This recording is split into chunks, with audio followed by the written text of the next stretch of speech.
Hello, my name is Marcus. I'm the compiler of a collection of therapy quotes entitled 1001 Windmills of the Mind. A collection of quotes taken from what's often called the psychodynamic or the psychoanalytic perspective, which long ago, as I understand it, was referred to by some as philosophical medicine or narrative medicine, helping one to be their own narrative medicine practitioner, their own story doctor, their own existential detective, their own psychological detective, their own know thyself explorer. This perspective, one quote linked it to the idea that this perspective can give one night vision. Night vision. This was from Wilfred, a guy named Wilfred Lay. We covered his material about a month ago. One of his examples was if you look up in at night, you'll see some stars, kind of like this image here. And what if you had better vision? You'd see more stars. What if you had even greater, better vision? You might even see more stars. You might see more and more light and so on. Well, in the unconscious, we need to see what's going on in the repressed self, the denied self, the unknown self, the second self, the secret self, all of our old memories from long ago that we don't remember. It's kind of dark, unknown. It's one guy calls, the unthought known. Or what do you call it? Pre-reflective thought or implicit knowing. So it's something we know, but we're not aware of it. So to be aware of it, we need a lantern. We need a lantern to help us see in the dark, in the unconscious. So these 10,000 quotes that we now have here in our collection are kind of like giving us this support to see what we don't know about ourselves, to recognize what we've denied, to recognize our patterns, to recognize what we're repeating, what we're projecting. Why are we trying to coax others? For what? What do we want? So we need lantern. On the front cover of one of Marie-Louise Franz's book, she's got a picture of Vasilisa, a character in a fairy tale, holding this lantern in the forest. So we need night vision. With night vision, we recognize something about ourselves that we didn't know, and we see it and accept it. Okay? That's the healing journey. That's called narrative medicine. This recognition of something about ourselves that we don't know, and we make it known, make the unconscious conscious, or id was, ego shall be. Id means energy in service of something in the past that you're not aware of, that kind of thing. So any kind of a statement, actually Miss Martha Stark here, she simplifies the therapy process by using what she calls statements. She doesn't say interpretations, or she gives what they call empathy statements. Part of you knows this, nevertheless you find yourself feeling such and such. Just to validate the two sides kind of thing. That supports holding more of ourselves. We want to build the ego. Yeah, so another way of a typical interpretation points out how something from the past that's considered to be unfinished business with the mother, that painful memory is affecting us in the present, and we're recreating the problem in the past, in the present, hoping to change the past, undo the past, correct the past, get the love that was needed in the past. So we're distorting the present, seeing the present in terms of the lens of the past, okay? And due to a thing called repetition compulsion, during the time when the baby doesn't understand time, no time, timeless, all time is that time, present still the past emotionally, so they're still trying to get their needs met. And we want to recognize this transference from the past to the present, and we make and this is a pattern. So notice the pattern, how it began in the past, and then to see yourself, catch yourself in a live here and now example with somebody. That makes it immediate. That makes you feel it because you really recognize it. One quick, I think a pretty good example of this It was an older, I don't know, 2010 or 5, some older film, some kind of comedy film. I guess it was a bit of a minor hit, I'm not sure. It was poking fun at the New Age movement, New Age community kind of thing, to a degree, the meditation people. And it was sort of silly, kind of, not a very good film. I don't really recommend it, to tell you the truth. But there is one good scene in there.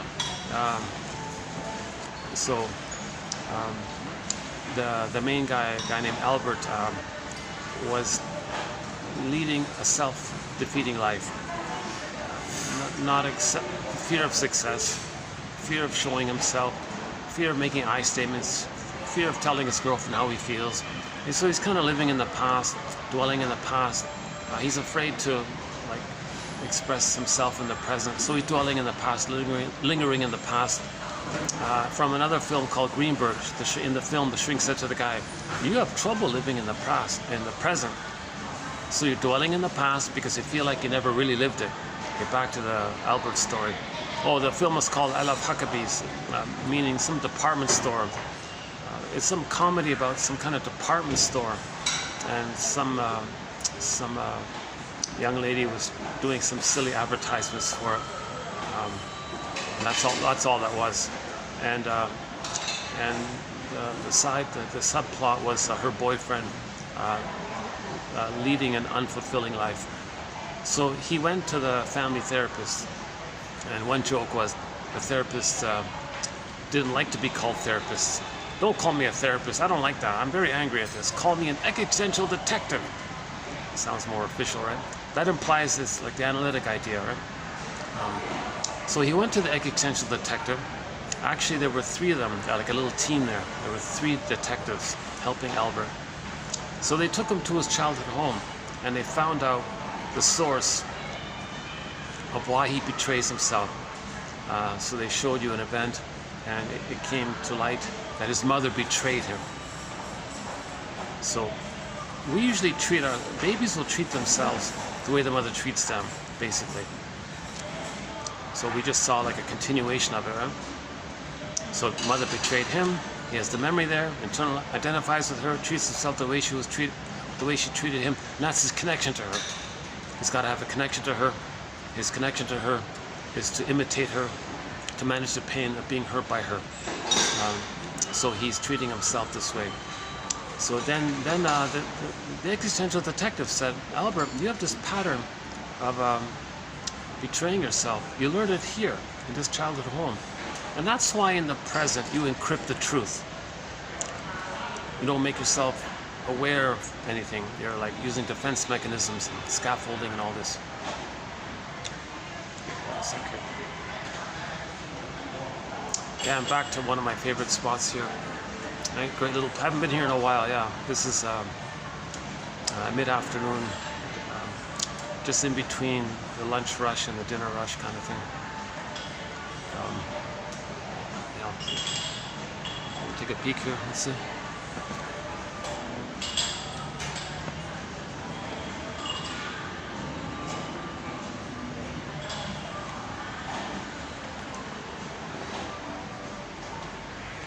As usual, lots of traffic.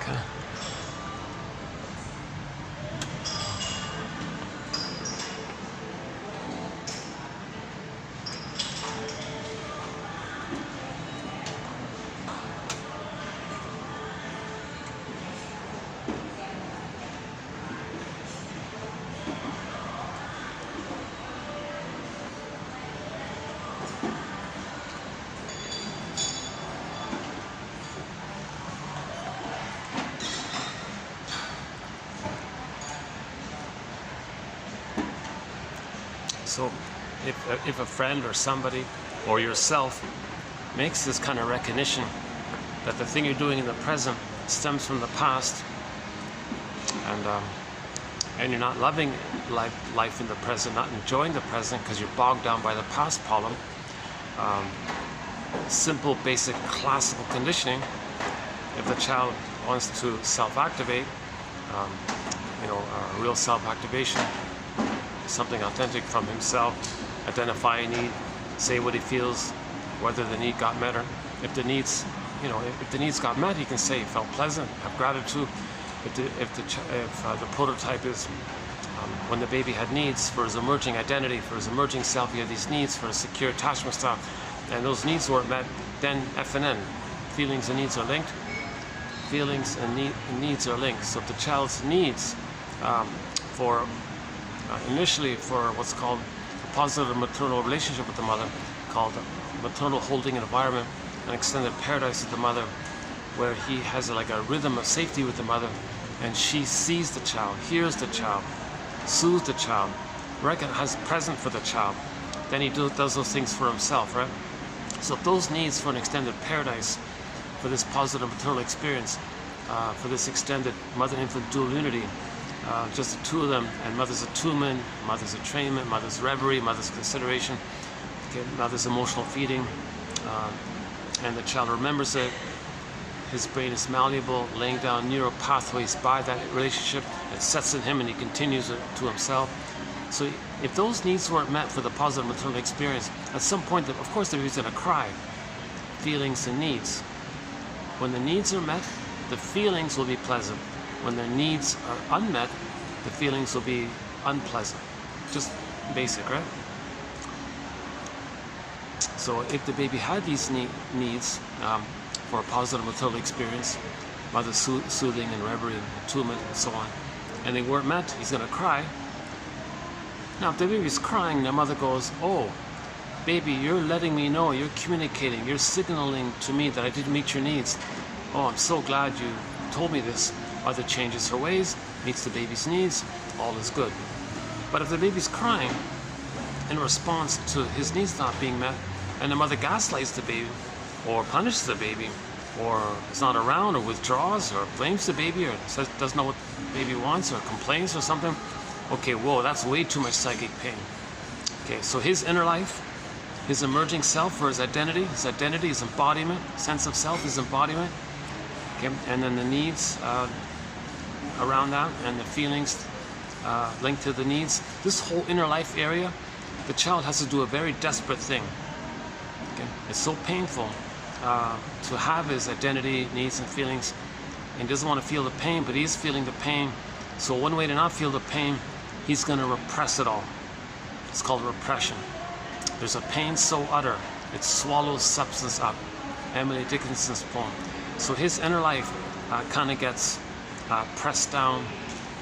Okay, the image is down a rabbit hole into another world, non-reporting brain, into the unconscious. It's repressed, and in that world is called primary process mentation. And there are many variations of how this can look. Okay, for example, the earth opens up, this core gets pulled down in the Greek myth, right? Or the golden ball goes down the well for the vibrancy of the feelings.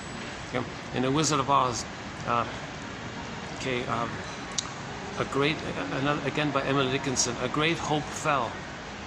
Maybe had a great hope for a mother's secure attachment style. That hope fell. You heard no noise. The wreckage was within. The trauma was within. Oh, cunning tale that let no witness in. The child can't even know it. He can't capture it and identify it, metabolize it, recognize it, formulate. It's so damaged. That's the scarecrow guy in The Wizard of Oz. The child can't have his feelings, loss of heart, can't love life, can't have pleasure. That's the loss of heart. Feels empty, hollow as a result of not having your feelings. Golden ball missing. Okay, likewise. So that's the Tin Man in another place. Okay, with trauma, it's compartmentalized. And then the scarecrow and the Tin Man being like that, that means the person's going to feel disconnected from their body. That's the cowardly lion in another place. Okay, and then Dorothy is kind of like the part of the psyche that's part of the drive for healing, to line things up. Or we can also say, be like Dorothy and recognize this embodiment, lack of loving pleasure, okay, the cowardly lion, the Tin Man, and then first things first. Start somewhere. You got to fix that scarecrow guy. Okay? You got to give him a brain. So these 10,000 quotes are to that end. So we can also say that these 10,000 quotes are to help give the scarecrow a brain.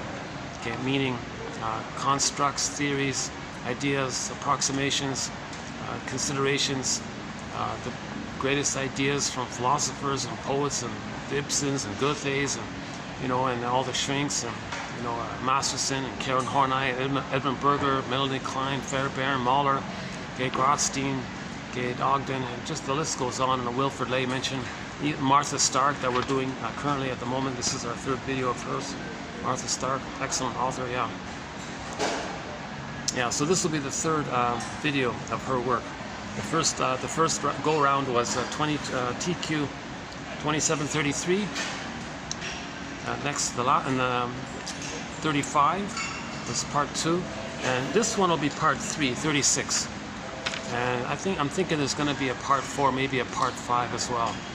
She's written like 7 or 8 books. Very clear writer, and very friendly, nice.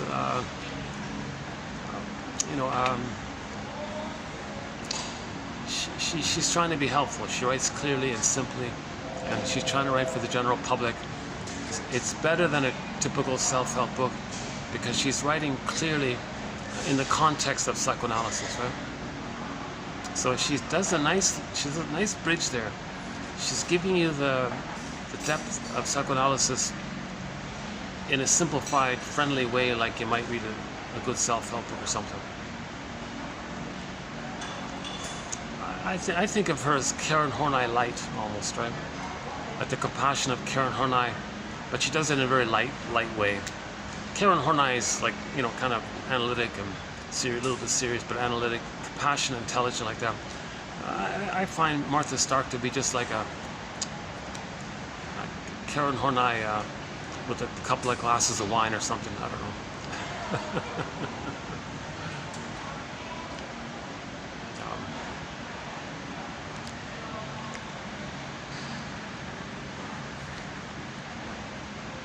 Okay, yeah, so these 10,000 quotes are helping us to strengthen the ego.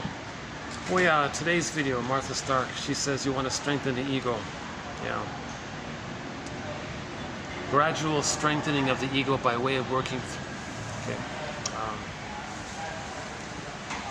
The stronger the ego means there will be less need to defend. Yeah, so if you have a strong ego,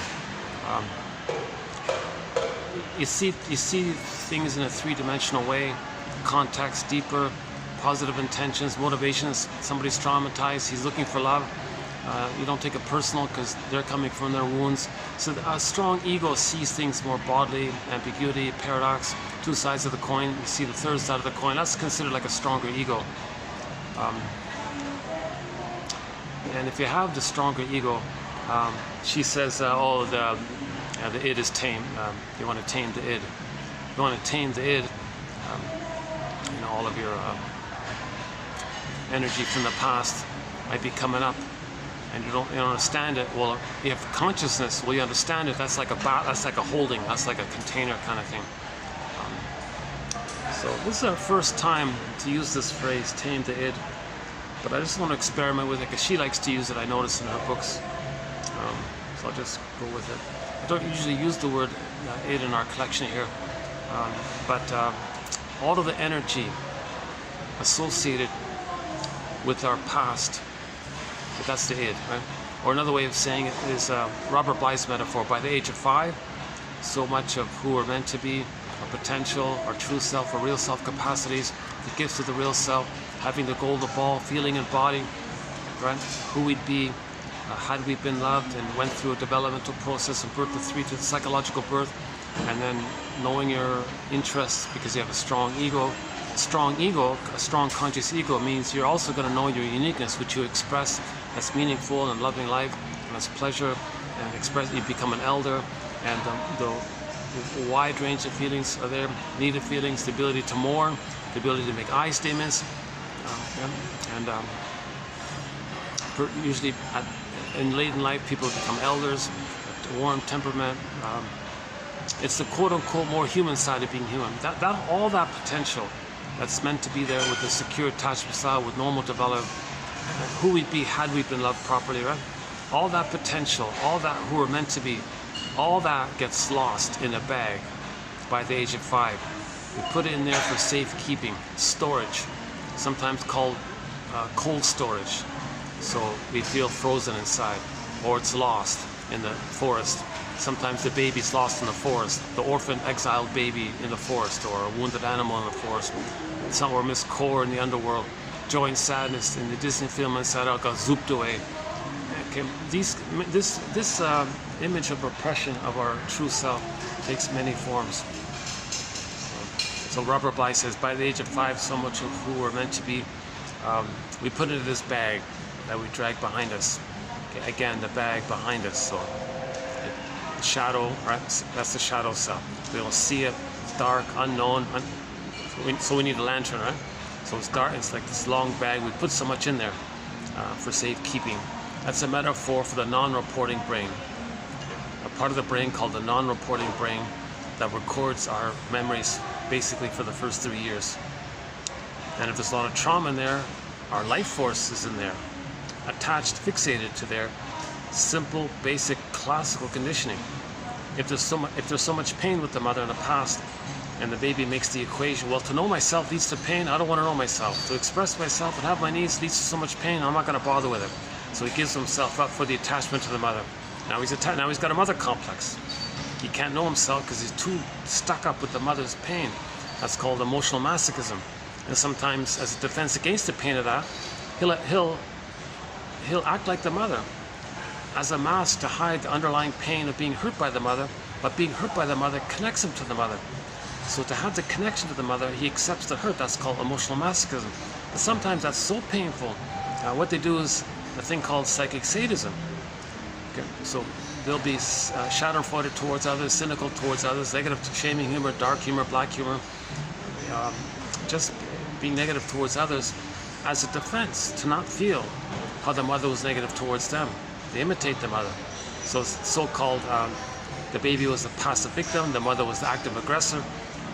But if it's stuck like that, it's too painful. Sometimes the person develops a personality where they identify with the aggressor, see their innocence onto others, replay what happened.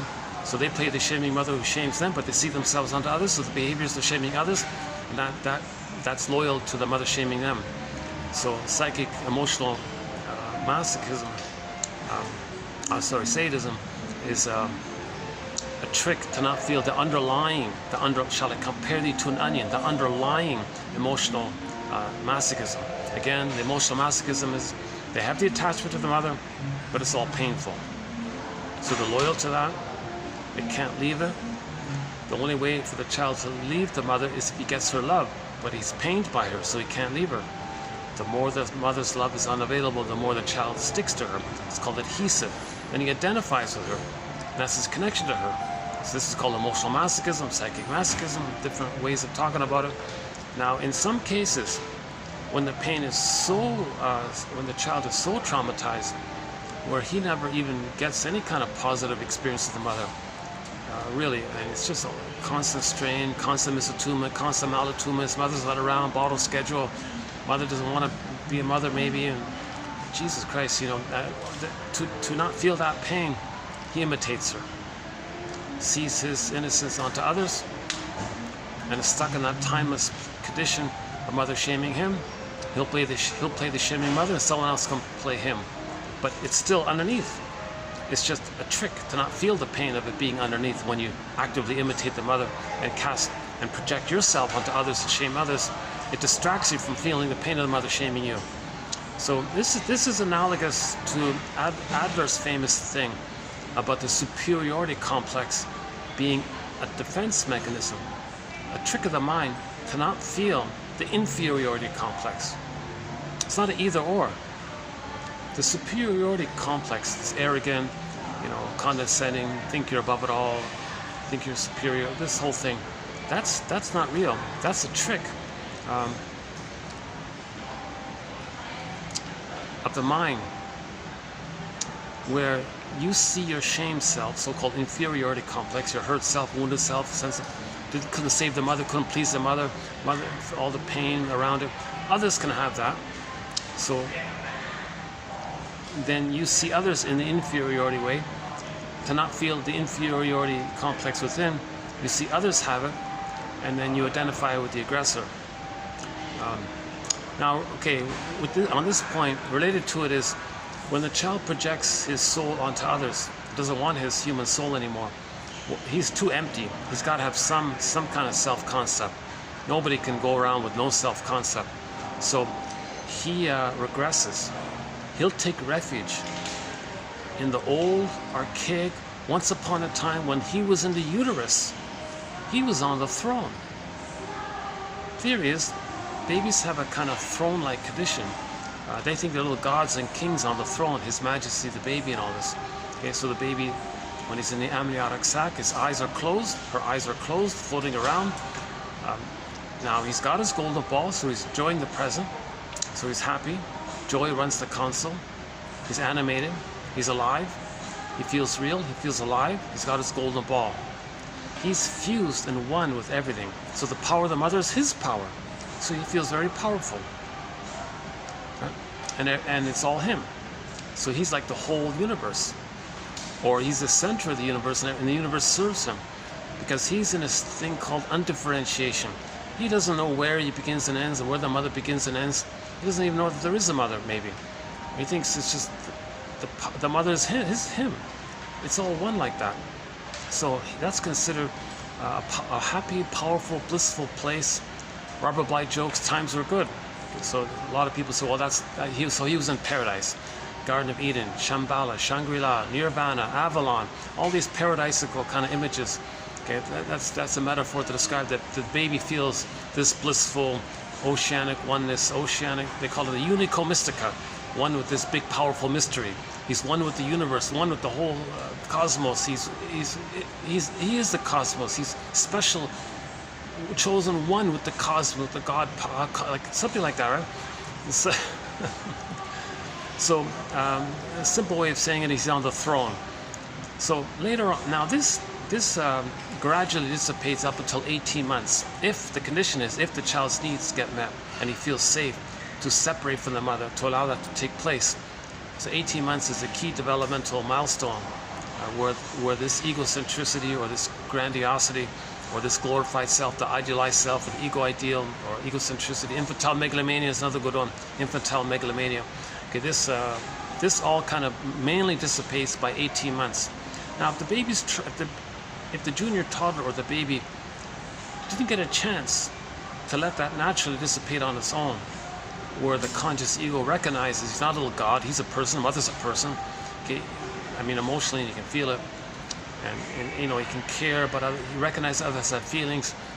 See, for example, when the baby's angry and he's biting the nipple with his gums, he doesn't understand that he's hurting the mother. The baby's the first mother is the breast mother.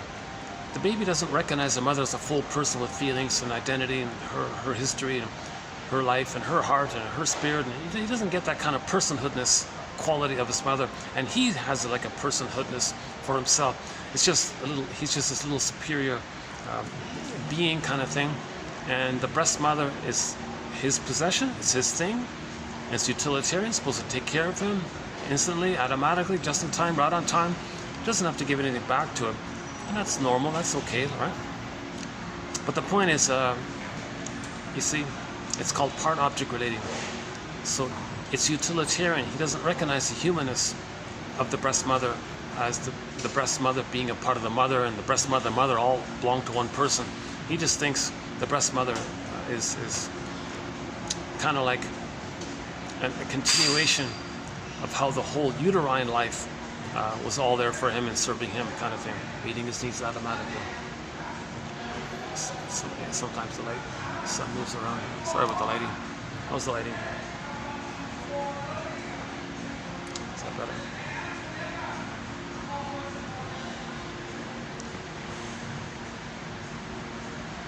How's that? Oh, okay, it's a little better, right?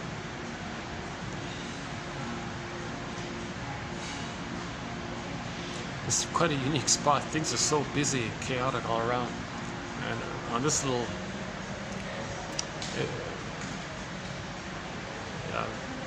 this is one of the few restaurants that stays open all day long. But they don't really need it like in that mid-hour, but they keep it open anyways, just in case. Yeah, and they do have like a sprinkling, a handful of guests come and go, but it's not. I can see the room they used to let me use before the peak season started. They were nice enough to let me use that back room over there. But when the peak season started, oh, sorry, it's way too busy. We can't let you use it now. Yeah, we're kicking out to the lobby area. Yeah, you can, I don't know if you can see. Yeah, you can sort of where the teddy bear is. That just behind that teddy bear place. Yeah.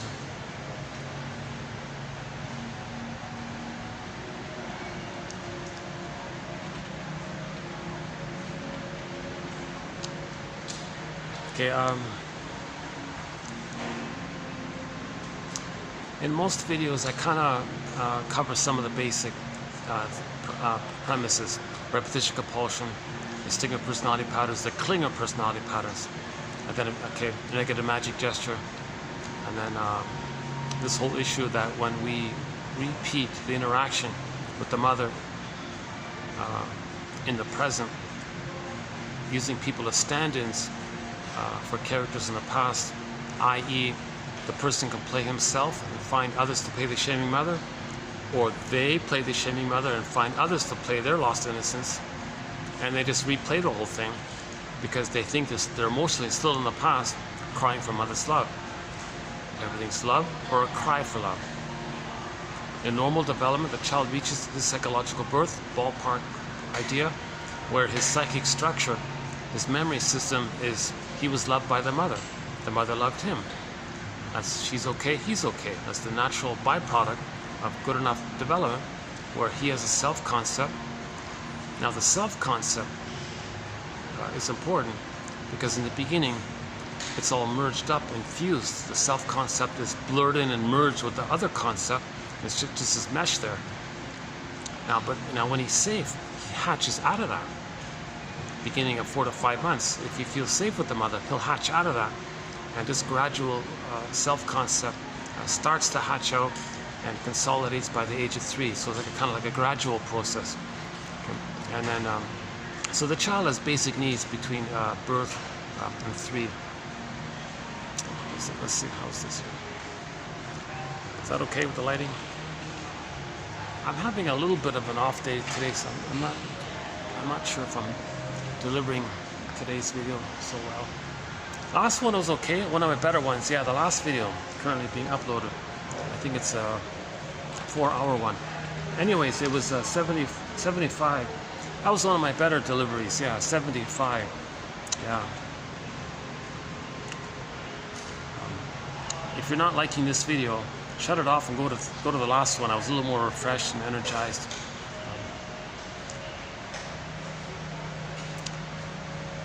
However I'm feeling, I just keep posting the quote. This is the thing. I'm not a shrink or a professor. I haven't been analyzed. I'm only the compiler. So you'll see my anxiety and my stops and starts. So don't judge this by me. I'm trying to learn this myself. I have been analyzed. I only have a BA. The idea is to read the quotes yourself and then decide for yourself. And my sincere hope is that 1 out of 10 quotes will offer an intellectual inspiration, cognitive insight. Now the cognitive insight is not enough, but you need it though, even though that's like part A, let's say. At some time, naturally, the cognitive knowing may lead to emotional knowing. There's the healing when it gets to emotional knowing. Right? So we want the cognitive insight to lead to emotional knowing. The image for this is that the protagonist is in the forest, things are still, the firebird lands, the feathers are flopping around a little bit. You hop on the back of the firebird and you ride the firebird up. That's a metaphor, the emotional knowing. It's coming into your embodiment, the feeling self, that kind of thing.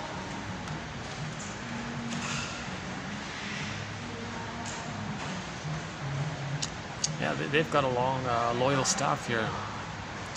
I see the same staff members here every time I come. I guess it's how much? Almost half a year. Has it been half a year since I've been coming?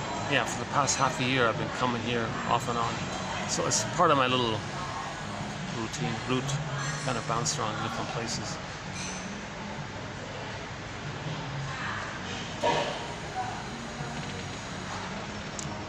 How's that? Is lighting okay like this? Not really, right? Oh, how about like that?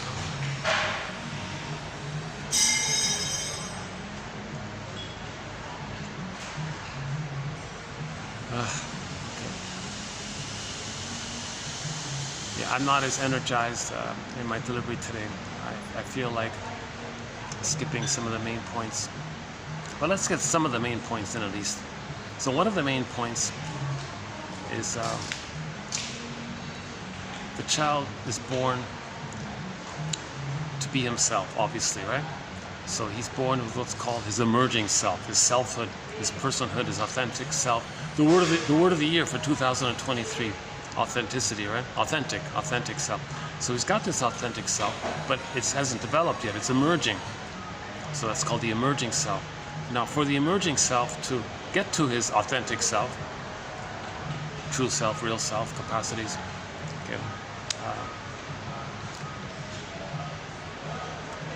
and when he gets his authentic self, he has a conscious ego, a consciousness of his uniqueness. If he's conscious of his uniqueness and his interests, he can express it. That's pleasure and loving life, and that's normal development. But in trauma, that consciousness is all frazzled up, like a scarecrow. So we've got to fix the scarecrow as part of it, right? The image of the scarecrow, we can cross over to the children's story. We want the straw house to be upgraded to a brick house. The wolf was able to blow down the straw house and the wood house, but not the brick house. So the brick house is a metaphor for a strong ego, and the wolf disappeared. Right? He slanked away. He couldn't do it. That was a strong ego. With a strong ego, you don't buy the idea that your mother's a hungry wolf that wants to eat you. You don't operate from that anymore. But with a weak ego, you think that. With a weak ego, you think your mother's a hungry wolf. And that's what the straw house and the wood house was. That was a weak ego. With a weak ego, you believe your mother wants to eat you. But with a strong ego, no, that's nonsense. So why does a weak ego mean that the baby thinks his mother wants to eat him? Theory about this is when he's breastfeeding and everything's okay, then he's in heaven. His paradise is there. He's in heaven. He's in heaven. Okay? He's in a blissful union, special, chosen, let's say, with the grand, powerful goddess, the ideal breast, this powerful, all-giving, beautiful, lovely breast, right? And he's one with it. It's just him and this oneness. So he's in heaven. He's got that paradise, a continuation of the paradise he had in the uterus. So that's when the breastfeeding is going well, right? Mother's attuned, not punishing the baby or using a schedule, not trying to brainwash the baby to make the baby dependent on her, not using the baby to please her or so she doesn't feel alone or she can enjoy the power of the baby. None of these kinds of things. The mother's there functioning as a mother, as a normal mother, right? So that's fine. So when the breastfeeding is well, he's in heaven. Enter the splitting mechanism. What if the mother misses it or not doing it right? He can't remember. He can't handle the ambivalence. He can't not have his paradise. He's got to have his paradise for the first 4 to 5 months to continue. So if the mother's doing it wrong, okay, whoa, okay, what's this? What's now he's dealing with the bad breast, but the bad breast is hurting him. So number one, he's going to be enraged at the bad breast. Now, if he's enraged at the bad breast, that's too much excitation for him. So as a defense mechanism to not feel that, the trick, his amygdala, to not send him so much cortisol and adrenaline and so on, the psychic trick is he'll project and attribute and assign his rage emotion onto the bad breast mother. Okay, so now the mother is seen as this enraged entity. The baby's need ended up with oral greed. Likewise, he projects that element that trait of his onto the mother and says that the enraged entity wants to gobble him up. So that could be the hungry wolf, the guy with the horns, the Cyclops in the Odyssey, the boar queen in the White Bear King Valamon. In the White Bear King Valamon, the boar queen gobbles up the men and uses their bones as toothpicks. That's that voracious oral greed that the baby feels. Okay, the boar queen is a metaphor, like artwork, to represent the baby's feelings, his inner life. He projected his inner life onto the image. Okay, his inner life got projected onto the image. So the baby creates an imago of the bad breast experience as a monster that wants to eat him. Now, of course, that's not his mother. He can't admit that's his mother, hence the splitting mechanism. So he'll deny that the bad breast experience, which is his mother, he exaggerates it and doubly says, no way on earth can that be my mother. That's not my mother, that's some monster. So he like a psychic trick, he compartmentalizes it, represses it, denies it, buries it, kind of thing. But he's bonded to it. It is truly, the mother is hurting him. No, that's not my mother. That's a monster. That's the boogeyman. That's a monster. That's some other. And then, of course, prejudice will come from there, because later on, people will project that boogeyman image onto others to not feel it as within. So prejudice, that's one theory about prejudice. They'll project to maintain the denial and the pain of it. They'll say others are the monster image, threatening image, dangerous image, and all this. So that's prejudice comes from that. And you make excuses and you make it up and you lie because you're invested in thinking it, and you have this. So people invent identities for others to meet their psychological needs. That's one theory about prejudice.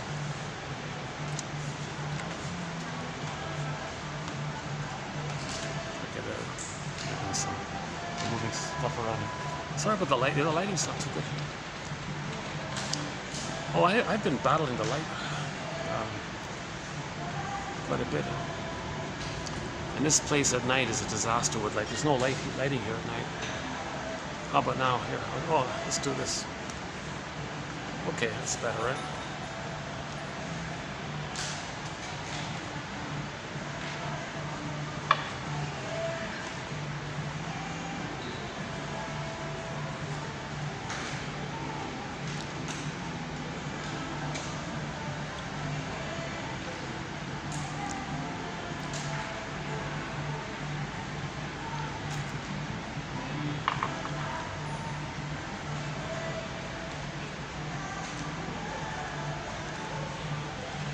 So this is known as psychic splitting, a defense mechanism. Again, when we talk about defense mechanisms, the baby's in defensive mode. He's defending himself. He's protecting himself from the misattuned, malattuned mother, and he's got to protect himself, defend against his own amygdala. His own limbic system wants to send him stress hormones. Too much. He can't do it. The limbic system says, baby, flee, get out of here.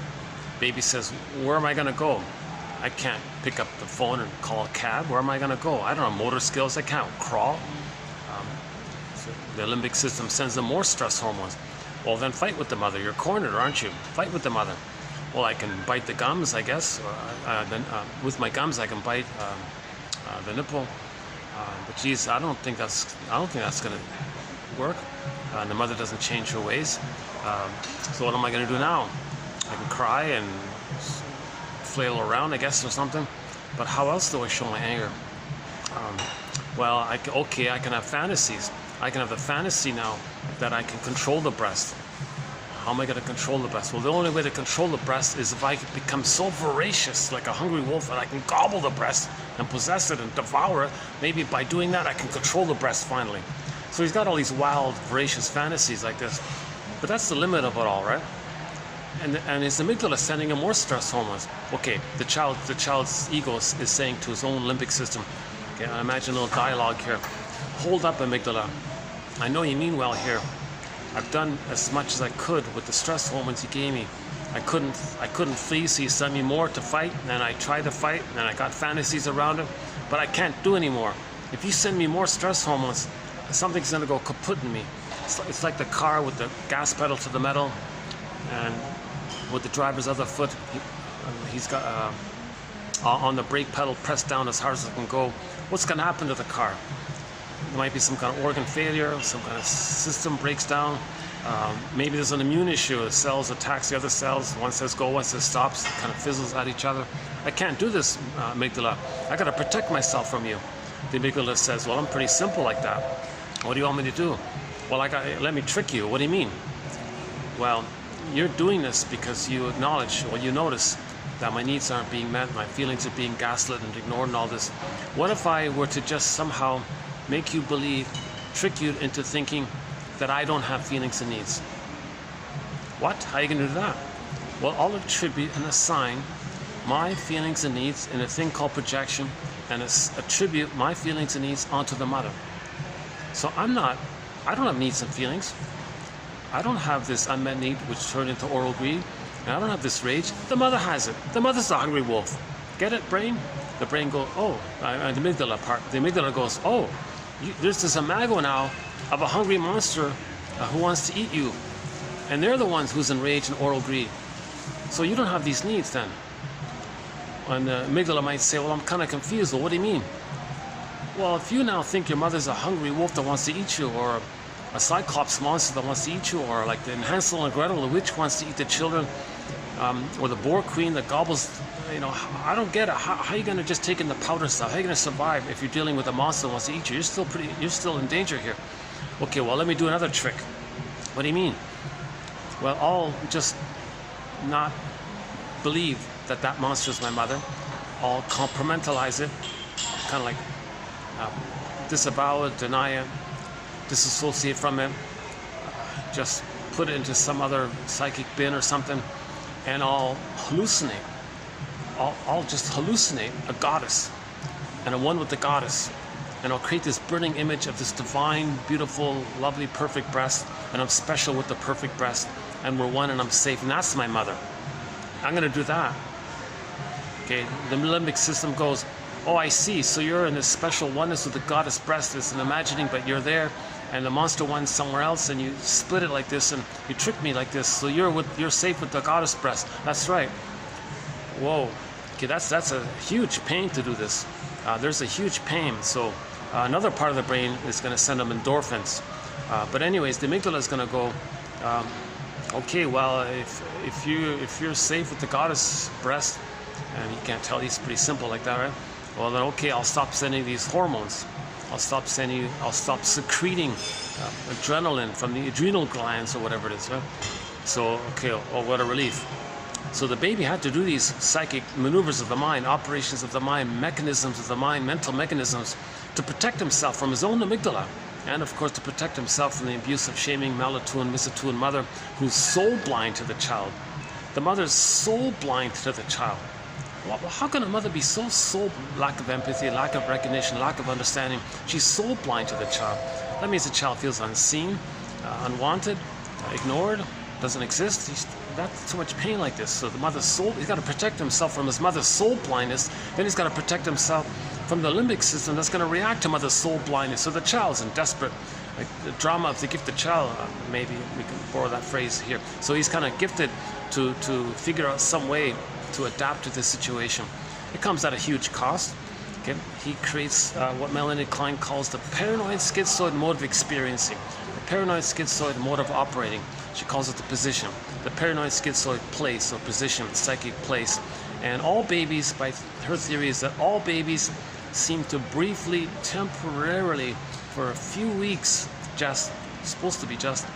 may do this kind of thing. Okay, paranoid. No, the mother's not a monster, but he's got to see it as a trick. Okay, schizoid.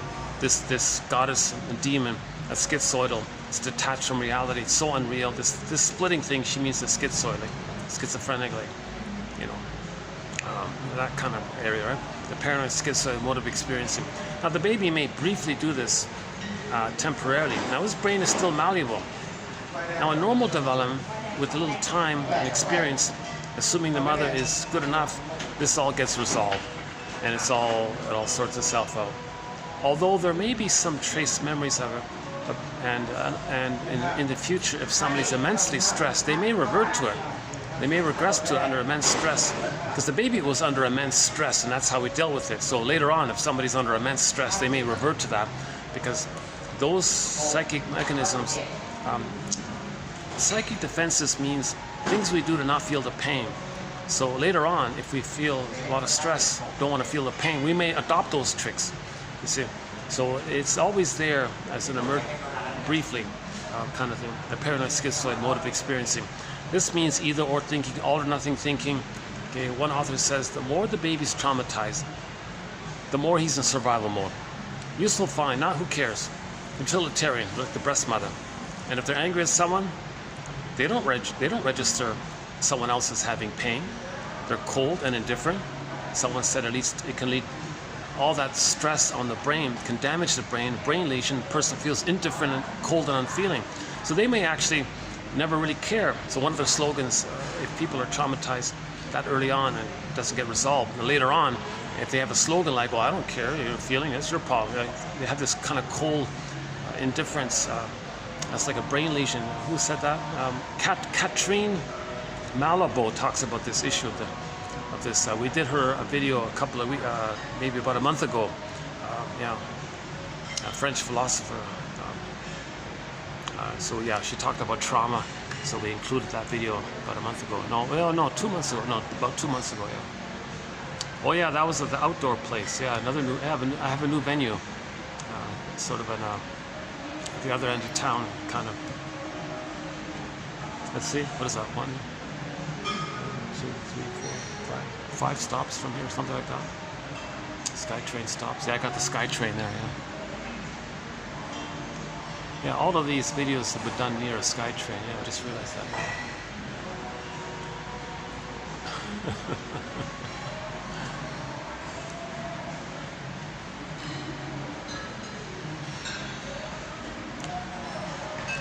Another defense mechanism that the child does is he puts his soul into cold storage. Okay. Or he petrifies it. Or he turns it to stone. Or he makes it flat and wooden. Or he makes it like a rag doll, like the Velveteen Rabbit. Okay. This leads to what's called affect phobia, emotional illiteracy, etc. Because you don't want to know your feelings. Remember, F and N, to acknowledge a feeling, you got to link it to the need being unmet. And it's very painful to admit the truth that the mother betrayed the baby or betrayed the person as a baby. That's painful to admit that, because if you're going to admit that, you're like trying to separate from her. But when you're trying to separate from her, you don't have the basic love memories enough from her to be able to separate from her. So you're in this huge inner conflict. You need to separate from her, but you don't have enough psychic structure, so-called deficit. One jargon is the soothing interject, the holding interject, the internalized good object, meaning a cluster of memories of having been loved by the mother. That's missing. And you need that to know yourself, to separate. If you don't get that, you're bonded to her and you imitate her and you're stuck there with her. So if you admit that she didn't meet your needs, you're getting a self-identity that's separate from her. But you can't be separate from her because you never got her love. So you don't want to admit it. Okay, this is called the truth will upset you free. This is called the greatest hurt of all. The greatest hurt of all. Mother failed me. So we got to later it down to that point. And you see, now you need a caring witness, and with the safety of a human presence of a friend or somebody, and you talk about this, and you feel the safety, the level of safety you get with the caring witness allows you to face this. You can't really do it on your own too much, really. At that deep point, I don't think that's why there's the whole profession, the industry of therapy profession, the existence of it. You need that caring witness, somebody who recognizes it, who did it themselves, they know what's going on, and they don't freak out when you're trying to do it. Because a lot of friends, a lot of well-meaning friends, when you talk about your losses, they get triggered, and to squelch their anxiety, they'll squelch you from feeling. So they'll pat you on the back, say, there now, get over it now, have a beer, come on. Well-meaning, and sort of, right? They're doing it for themselves. So you can't really do it with an unconscious friend kind of thing. Although you have the comfort of the safety of the friendship and you know they're there, there's a certain safety there, but they're going to squelch it somehow to deal with their anxiety. So that's why the whole industry of the therapy like someone like Martha Stark is there, right? So I doubt very much if, yeah, so what Martha Stark would do, if you're trying to feel, but you're afraid to feel, she might simply say to you, you're trying not to feel, aren't you? You're determined not to feel this stuff, aren't you? Or she might say, you know that you're feeling this, but you're determined not to feel it. Yeah? You know that you're feeling this, but you're determined not to feel it. So she makes these kind of statements, empathy statements. So she has, I like Martha Stark, what she did. She has this sort of list of empathy statements. And in the last video, 35, we did a couple of them. And in the first go-round, 33, we did a couple of them. In this one here, I just have one extra one here, this one. But we'll do more later on. So she says here, one simple, elementary empathy statement is just acknowledge that they're using the defense. You're determined not to feel sad. You're determined not to cry. Quote, you would like to think that you could get better without having to deal with just how disappointed you are. So someone's disappointed, you're trying to deny it. You would like to think that you could get better without having to deal with just how disappointed you are. That's an empathetic statement, right? And, okay, so go with the defense, she says. So she calls that go with the defense. Go with the resistance, like improv. Oh, you're doing this. Oh, yes, and that's why you're doing it. This eases the client's anxiety by helping him feel understood. A variation of this, or an update of this, first speak to the healthy part within the client, like the healthy ego, meaning the healthy force. First speak to the healthy force within the client, and then his resistance. For example, you know that you're sad. That's the healthy conscious thing. Okay? You know that you're sad. On the other hand, at the same time, you find yourself determined not to cry. Whoa, you acknowledge the two sides. That's pretty good, right? That's a pretty good habit. I think that's a great habit. Okay? It's similar to a previous exercise, a self-help exercise. On the one hand, you really realize this, and yet on the other hand, you're feeling this. Oh yeah, that's true. Okay, so you know that you're sad by this, but you find yourself determined not to feel the sadness. You know that you're sad, but you find yourself, you find yourself determined not to feel the sad, really. Another one here, quote, you know that eventually you will have to face the reality of how disappointed you are. Okay, so that's like the healthy conscious thing, right? The reality issue. You know that eventually you'll have to face the reality of just how disappointed you are. But you would like to think that you could get better without having to deal with that. So that's her empathy statement. You acknowledge the two sides. The conscious, healthy, aware of it all, and your resistance. Your fear and your resistance. Oh, that you're resisting, right? So I know you're aware of the thing, and you're resisting at the same time. Right? You're aware that you're sad. At the same time, you're finding yourself trying so hard not to feel the sadness. So part of you knows that you're sad, another part of you doesn't want to know or believe it or feel it or something like that.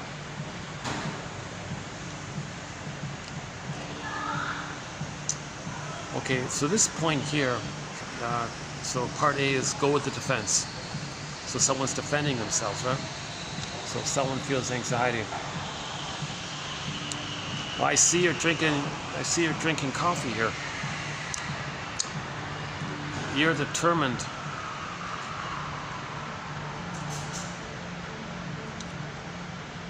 not to present this video in a mediocre mood. That's why you're drinking coffee.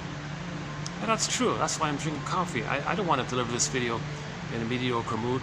I'm trying to give myself a little extra kind of thing, right? Especially, yeah.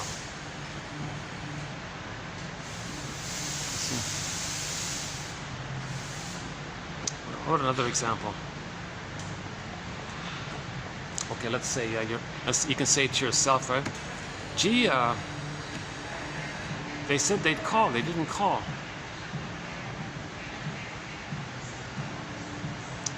You're determined to eat some cookies to not feel the disappointment of them not calling. That's okay. So you're just validating, just simple validation. Instead of shaming them or blaming them or criticizing, oh, don't do that, instead of doing that. That's all it is. Just a subtle little thing like that, right? You would like to think that you could get better without having to deal with just how disappointed you are. Yeah, so you'd like to think that them not calling you doesn't affect you, and that you don't have to deal with pain around it. You'd like to think that. You'd like to think you could just brush it off and not have it up. Oh, something flew by here. Oh, I guess, oh yeah, the front doors are open. It would fly up. Yeah, once in a while, you know. Oh, that was being used after all.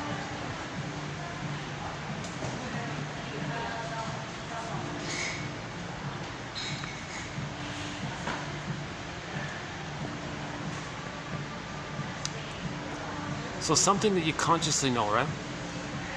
So you know they didn't call you and you felt disappointed, right?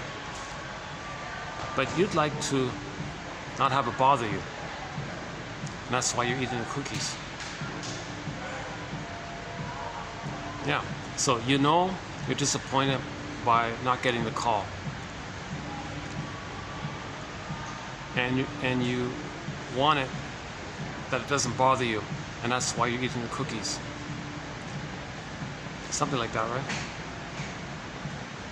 Okay, I gotta update this and find some better examples. I'm kind of just learning this myself kind of thing, right? It's a bit of a craft, an art and craft to formulate these. It sounds simple. You think it's elementary stuff, right? But you gotta feel it and have a little intuition about it, right?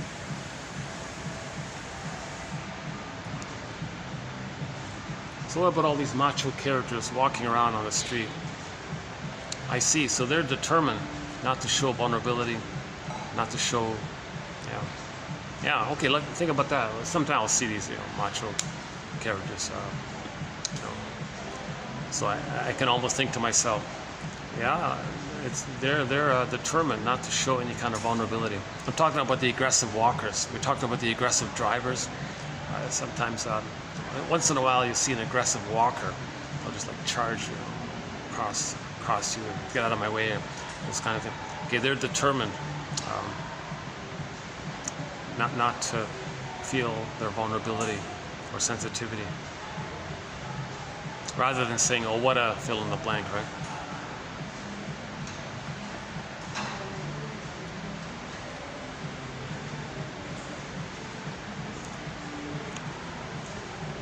And maybe the person with the superiority complex can say, yeah, I know that this is a holiday destination and so on, and everyone here is in holiday mood here, yet I find myself feeling scared. Nonetheless, I find myself feeling scared, hence I'm putting on this machismo act as a defense.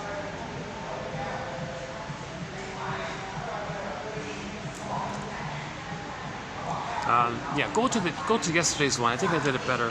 I think I did a better version of it in 35.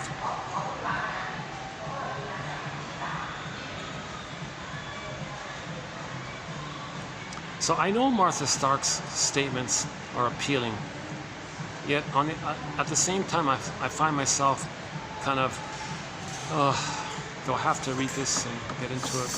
But a part of me knows they're valuable, and I agree with her they're valuable. And it would be a very good self-counseling skill to have this perspective of empathy. These are all empathy statements.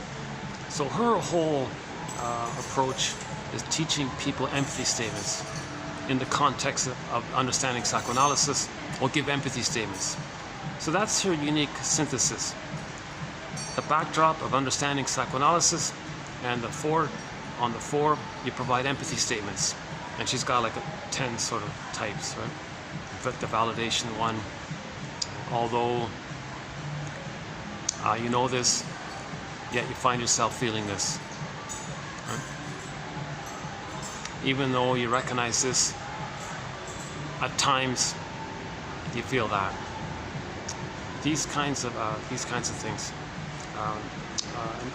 Another common one is the no wonder. Well, you said this happened. Well, no wonder you're feeling this. That makes sense.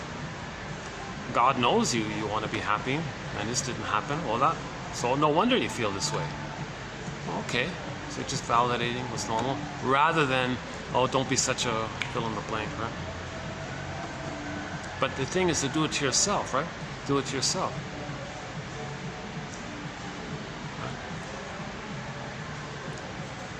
Heaven knows I want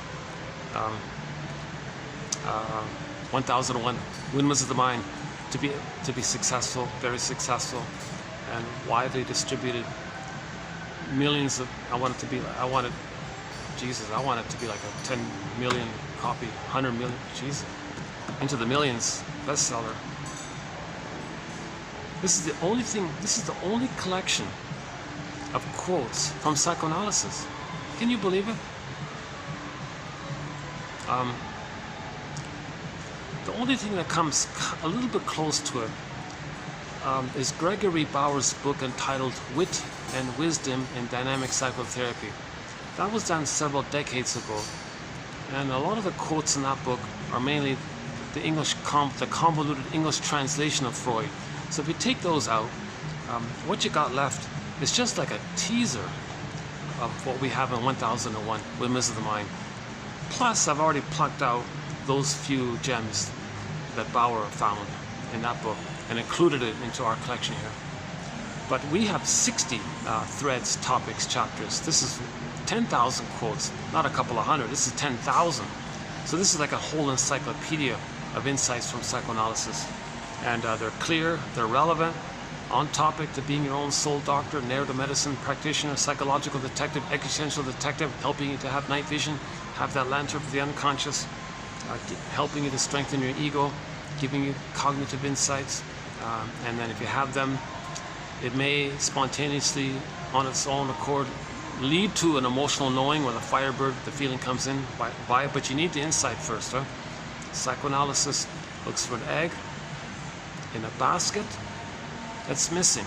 So that's what this is. So we're weaving the basket here. So first weave the basket, then there might be an egg in it. The egg, the potential, the new life, the firebird, the feeling, riding the firebird. First weave the basket.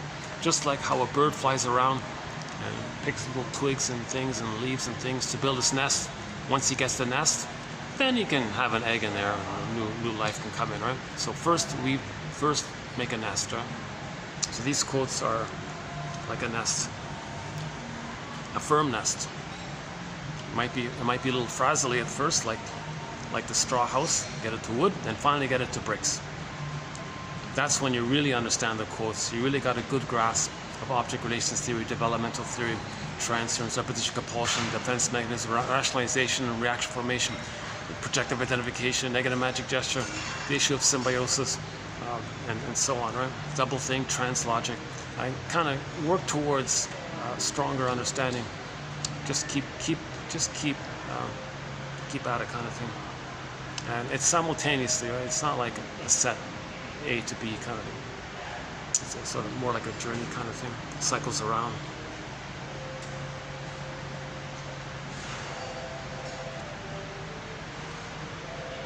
Yeah, so Martha Stark, with the backdrop of psychoanalysis,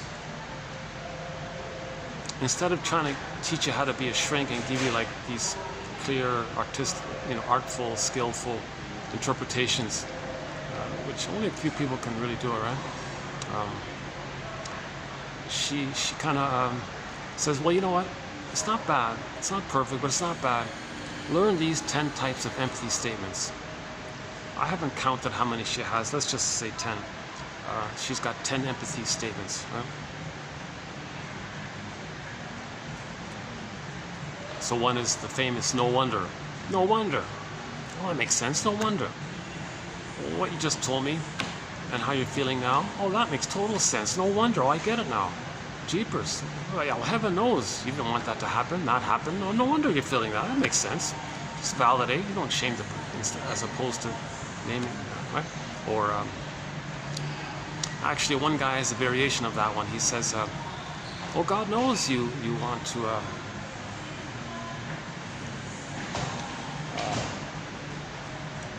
buy a new car. Heaven forbid you should have a new car. Oh, no wonder you feel disappointed by not having a new car. That's not too good, is it?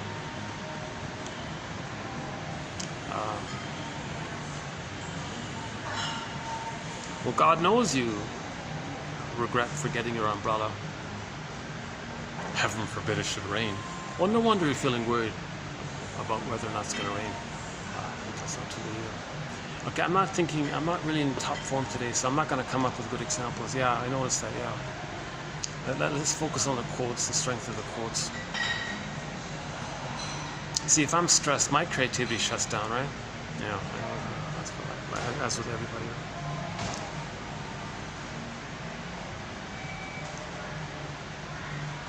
So this point will be updated. It's kind of like improv, right? She says, go with the defense. So the person's doing something, right? They're binge eating. You're determined not to feel unloved. You're determined not to be reminded of your childhood loneliness. Right? So you see your friend binge eating. You don't shame. Oh, you're going to turn into a big fat man. You're determined to not be reminded of how lonely you felt as a child and how love-starved you were as a child. You're determined not to feel that. Although a part of you knows it's not helpful, you find yourself not caring right now.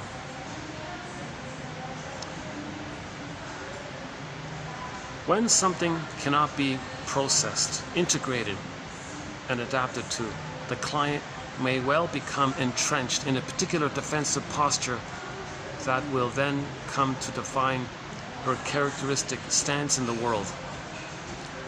Or, in the extreme of this, her characterological armor, character armor. The child's traumatized. Okay, he can't process it, he can't integrate it, he can't adapt to it or know it. That's the scarecrow. The event can't be captured and given a time and a place. So it's a ghost, floating around a ghost. If we capture and identify something and give it a time and a place, the ghost is laid to rest. But since we couldn't lay the ghost to rest, it's flying around like this, right? That's the pain. So to deal with the pain of not being aware of the ghost, running away from the ghost, you use defensive mechanisms.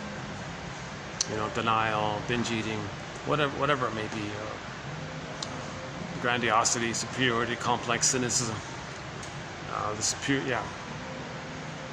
Machismo act is a variation of it. Or relentless people pleasing, maybe, or fantasy. So that can be sort of set. That can be like your personality stance in the world, or your stance in the world. To always use that kind of defensive. People-pleasing, schizoidal detachment, ivory tower turtleness, don't need anyone, avoidant, or the aggressive one.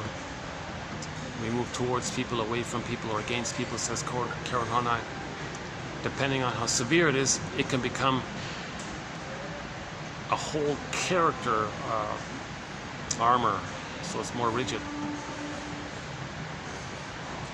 You don't want the personality to be too rigid and set in some fixed, obsessive, compulsive, knee-jerk kind of thing. And there's no standing back and having flexibility. Right? The client's dysfunction is there for a reason. The dysfunction is there because the client was exposed to experience early on that they were unable to process and integrate. Yeah, so if we can't process the trauma, we become dysfunctional. The dysfunction keeps us loyal to the mother who caused the trauma. Dysfunction keeps us loyal to the mother because we didn't get enough love to leave her. So we need her, waiting for her to provide the love. We can't leave her, so we're dysfunctional in response to her. So dysfunction is in reaction to her. So being dysfunctional is in reaction to her. That keeps us tied to her. So that's emotional masochism. even though it may be masked over by imitating her and treating others the way your mother treated you. Okay, so Morton Keesem, 2291 and 2. Two excellent quotes by Morton Keesem. I think it's TQ's 2291 and 2 about this issue of dysfunction means you're trying to please the mother, save the mother, the tie to the mother. Okay, because part of the dysfunction with the mother, part of the confusion is the reason he's tied there and has the mother complex is because at the source point, when the mother hurt the baby said to the mother, "Hey mother, where's your love? You're supposed to love me and you're hurting me. What's going on here?" "Oh, sorry baby, I wasn't loved. I don't know how to love you." "Oh, okay. So you're damaged." I'm Magic Man. I'm infantile megalomania. Omnipotence of thought. I'm a little god. I created. I'll save you. I'll cure you. I'll heal you. I'll make you be a loving mother. What did you need, mother? What do you need, mother? "Well, baby, when I was a baby, my mother didn't mirror me and provide my symbiotic needs." "Well, mother, we're already kind of one like that, so I'll just play that role for you." "Oh, gee, baby, that's not going to work." No, don't worry, mother. I'll save you. I'll cure you." So he's stuck like that. Now, later on, when a person tries to know themselves, the memory called the superego springs up and says, "Hey, baby, hey, person, what, you want to know yourself? You want to leave the mother and have your identity? Remember back then you had that belief that you're supposed to save her to get her love, to know yourself? Did you save her? Did you?" Harsh, critical critic. It's a harsh critic, badgering the person. Did you save her? Now this belief is their own belief. The memory is using the child's own belief against the person, right? Bergler calls it the superego uses this false belief as a weapon or reproach against the child. And so it's badgering the person. You didn't save them, so you can't know yourself and grieve and have your feelings and have your identity and real self-activation. You didn't save her. So the goal is, okay, come on here. First, recognize, give yourself some empathy and self-compassion for that false belief. It's never any baby's job to magically convert her traumatized, shaming mother into a loving mother. No baby can do that. So the way out of it is to forgive the mother. If you forgive the mother, okay, now you're doing something for yourself. That's self-reparenting. That's like adopting your own wounded inner child of the past and adopting yourself, or self-reparenting. Now you're loving yourself the way the mother never loved you. So this attitude towards yourselves, and the knowledge facilitates this self-love, right? So these 10,000 quotes are helping you to give self-empathy. Put it that way, yeah. So these 10,000 quotes are all a crash course in empathy. Put it that way. These 10,000 quotes, 1001 Windmills of the Mind, is a crash course in empathy. Sure, why not? It's a crash course in empathy. 10,000 quotes. You read 10 a day, pluck out one. So that'll take about 3 years, right? So spend 3 years, every day, read 10 quotes, pluck out one. That's your crash course in empathy. That's following Robert Bly's advice to read psychology, the study of the soul, psyche, soulology, study of the soul, for 10 minutes a day. 10 minutes a day. Forgive psychology for its jargon. "Oh, come on, people, just forgive it," he said once in an audience. Read it 10 minutes a day. Plus, Bly is not a shrink as well, and when he speaks to the audience, he said, "Dear audience, nice to see you, nice to meet you all, nice to see you all.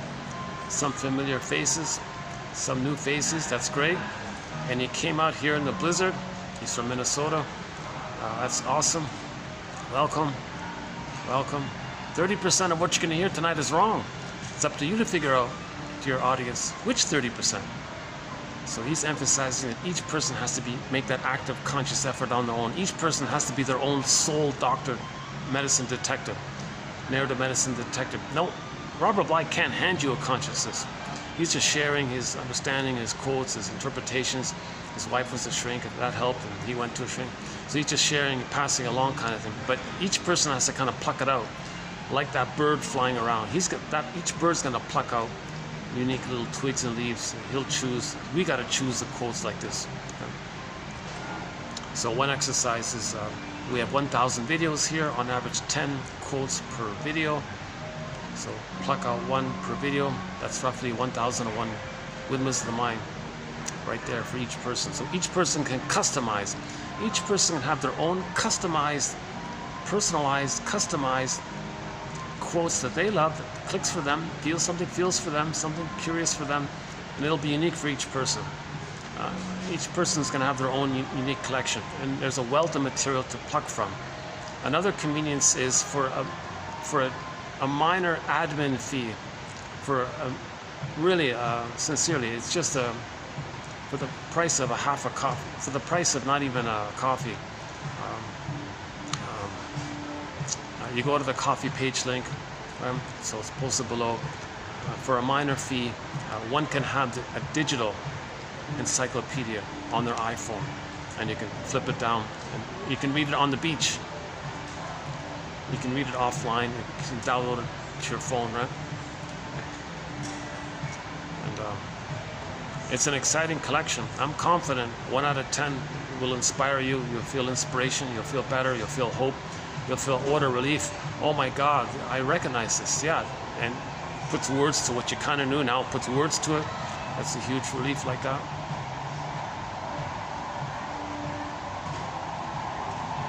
Nothing like it out there.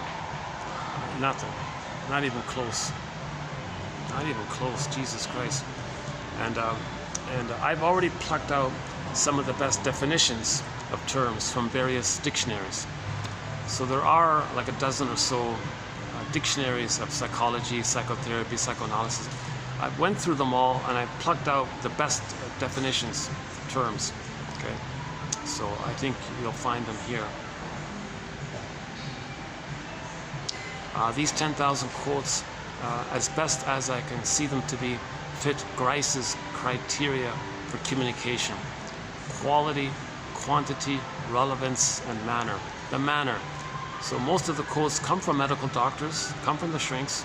So the manner is, they're healing us.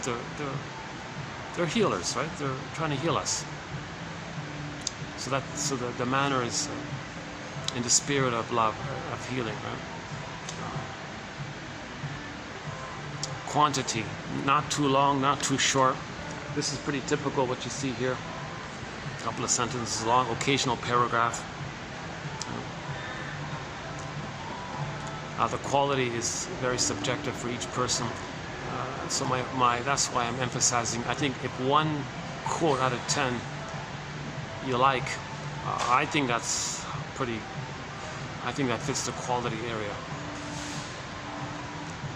I've skimmed and scammed all the mush out there and plucked out the rare hidden gems. You know, and that's what this is. That's what this is here. 1001. Windmills of the mind. 10,000 stars like that. 10,000 little lights like that. And today we'll be adding one more star by Martha Stark. Star number 2736. Today we'll be doing star number 2736 from Martha Stark. Her name, yeah, star is in her name. I just noticed that. She's a star. I regard Martha Stark as a star, as a rock star of psychoanalysis. She's around, she's alive, yeah. Friendly, very friendly. I sincerely hope more of her talks and interviews can be posted. There's only a couple at the moment. But,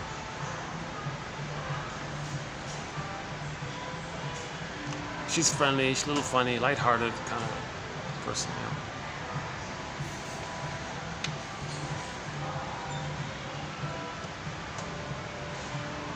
It's funny because I saw her name earlier. I didn't yeah, okay, fine. I didn't think too much of it. And I just rediscovered her about a week ago. I thought, oh wow, yeah, okay, empathy statements. Yeah, okay. Okay, I know, I get what she's doing here. She's offering manageable alternatives to interpretations. The shrinks don't even really teach you how to make an interpretation, right? I'm always on the lookout for examples of interpretations.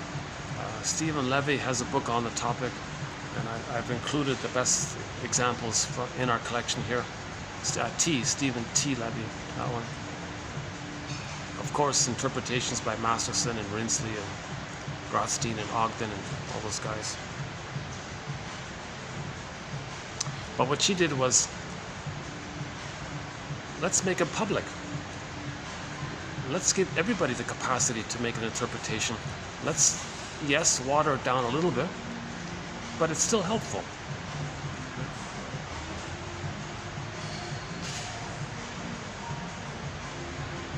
So she packaged the idea of empathy statements.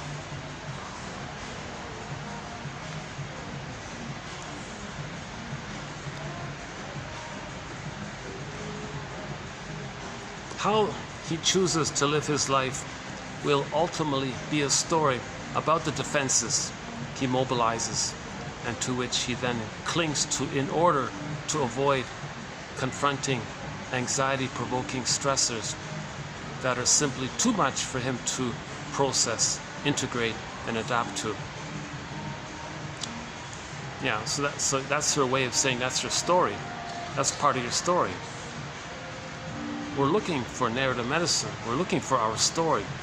A main part of our story is identifying which defense mechanisms are being used and still being used. The baby selects some, the baby picks some, it's set. It's set. It becomes a blueprint, a model, a schema, a script. And it goes through life via that script, that lens, that spectacles. He sees the world through that, and he keeps using what he originally used. What he originally used protected him, but later it's dysfunctional. That's the issue. What the baby did in the beginning helped him to survive, but to stay like that all the time and still look for the perfect love in the present, she calls that relentless. She has a phrase for that. Relentless hope, is that the one? Like a negative kind of hope. She has a term for this false hope that one day you're going to get the perfect love. You got to give that up, right? And be disillusioned by that. You're never going to get that kind of love that was missing in the past. So you got to let that go, right? But if you're still searching for that kind of perfect, blissful love that was missing, it's called relentless hope, I think she says, right? Those with the narcissistic pattern have what's called relentless entitlement. That's got to get let go. Relentless entitlement. If trauma's before 18 months, they're going to have relentless entitlement. This endless narcissistic entitlement that it's their due, it's owed to them, because they're stuck at that place. They didn't get satiated to develop out of that phase. They're still stuck in that pace, and they're recycling around it again and again. So they're greedy, envious, selfish, all about them, part object relating, utilitarian, and they think they're still entitled. Now the baby was in a natural entitlement, but if they're traumatized there and you go through life always clicking back to that, like looking back to that, that's the pathological narcissistic entitlement. That's the egocentricity and selfishness, and still you're treating others like symbolic breasts to be utilized. Lucy Holmes says you suck it dry and you throw it away. Like it's like utilitarians, and you're still in there. So the greed is going to be there. So the greed is the relentless, endless, infinite, insatiable, timeless greed, entitlement, because they're stuck in a loop like that. That's the issue. When there's trauma, we repeat and keep looping it around. But the present, nothing in the present can be the good breast for the past. So that relentless hope and relentless entitlement, etc., it doesn't work, because nothing in the present can invent a time machine or morphing machine, erase, change what had happened, get the love experience memory that should have been there properly, and not have the traumatized memory. Come on. If the baby's traumatized, he's traumatized. That's why he's repeating. The fact that he's repeating means he's traumatized. So that it existed. The trauma existed. That's why he's repeating, looking for the thing that he needed. Okay. So let's enter Edmund Berger's metaphor of the record here. How are we doing here? Still okay? Yeah, okay. That's why I come here. This is the odd. This is the one spot. It's kind of mellow. But it's not going to last like this for too long. Yeah. Lighting's okay here. Is this okay with the lighting? I guess so. Hold on a second.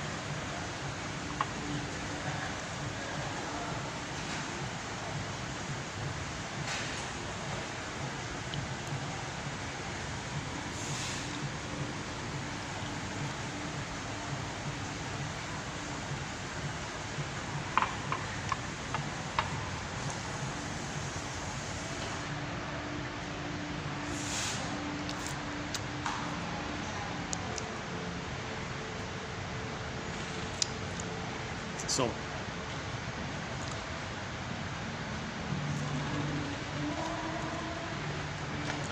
remember that simple, basic, classical conditioning? The baby had needs, pain. Needs are still there,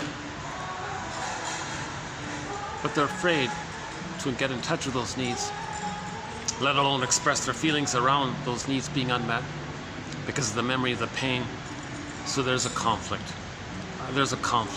Didn't get their needs met, but to identify them leads to the pain.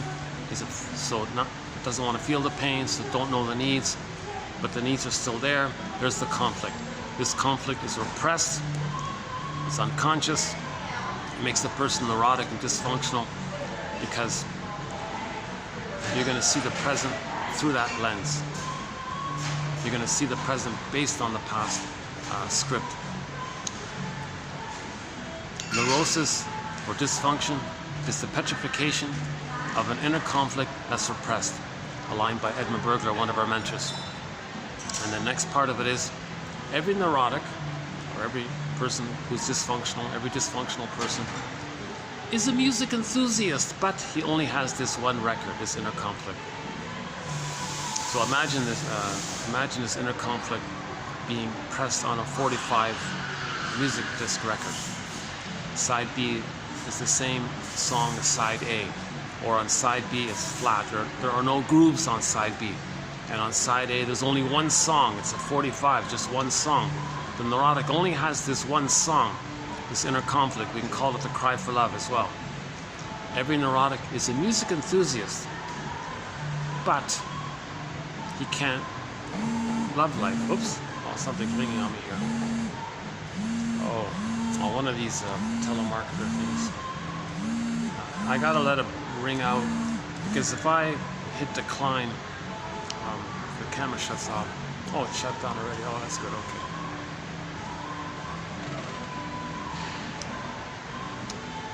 Yeah, it only rang for like 2 seconds and it shut down. Why did it do that? Okay, never mind.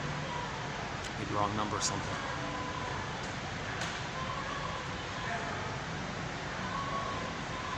Yeah, there's some kind of...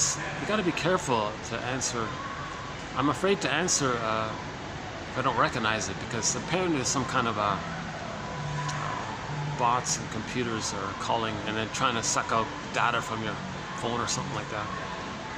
So if they don't leave a message, or if I don't recognize the number, I'm just going to leave it alone.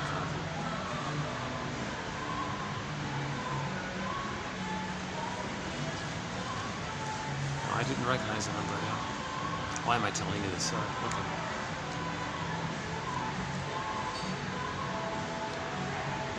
Let's change over here then. Hold on a second.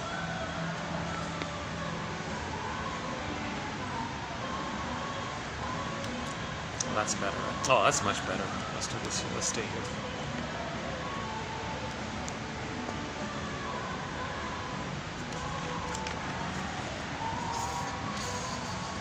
So this is what we're doing today, these quotes here.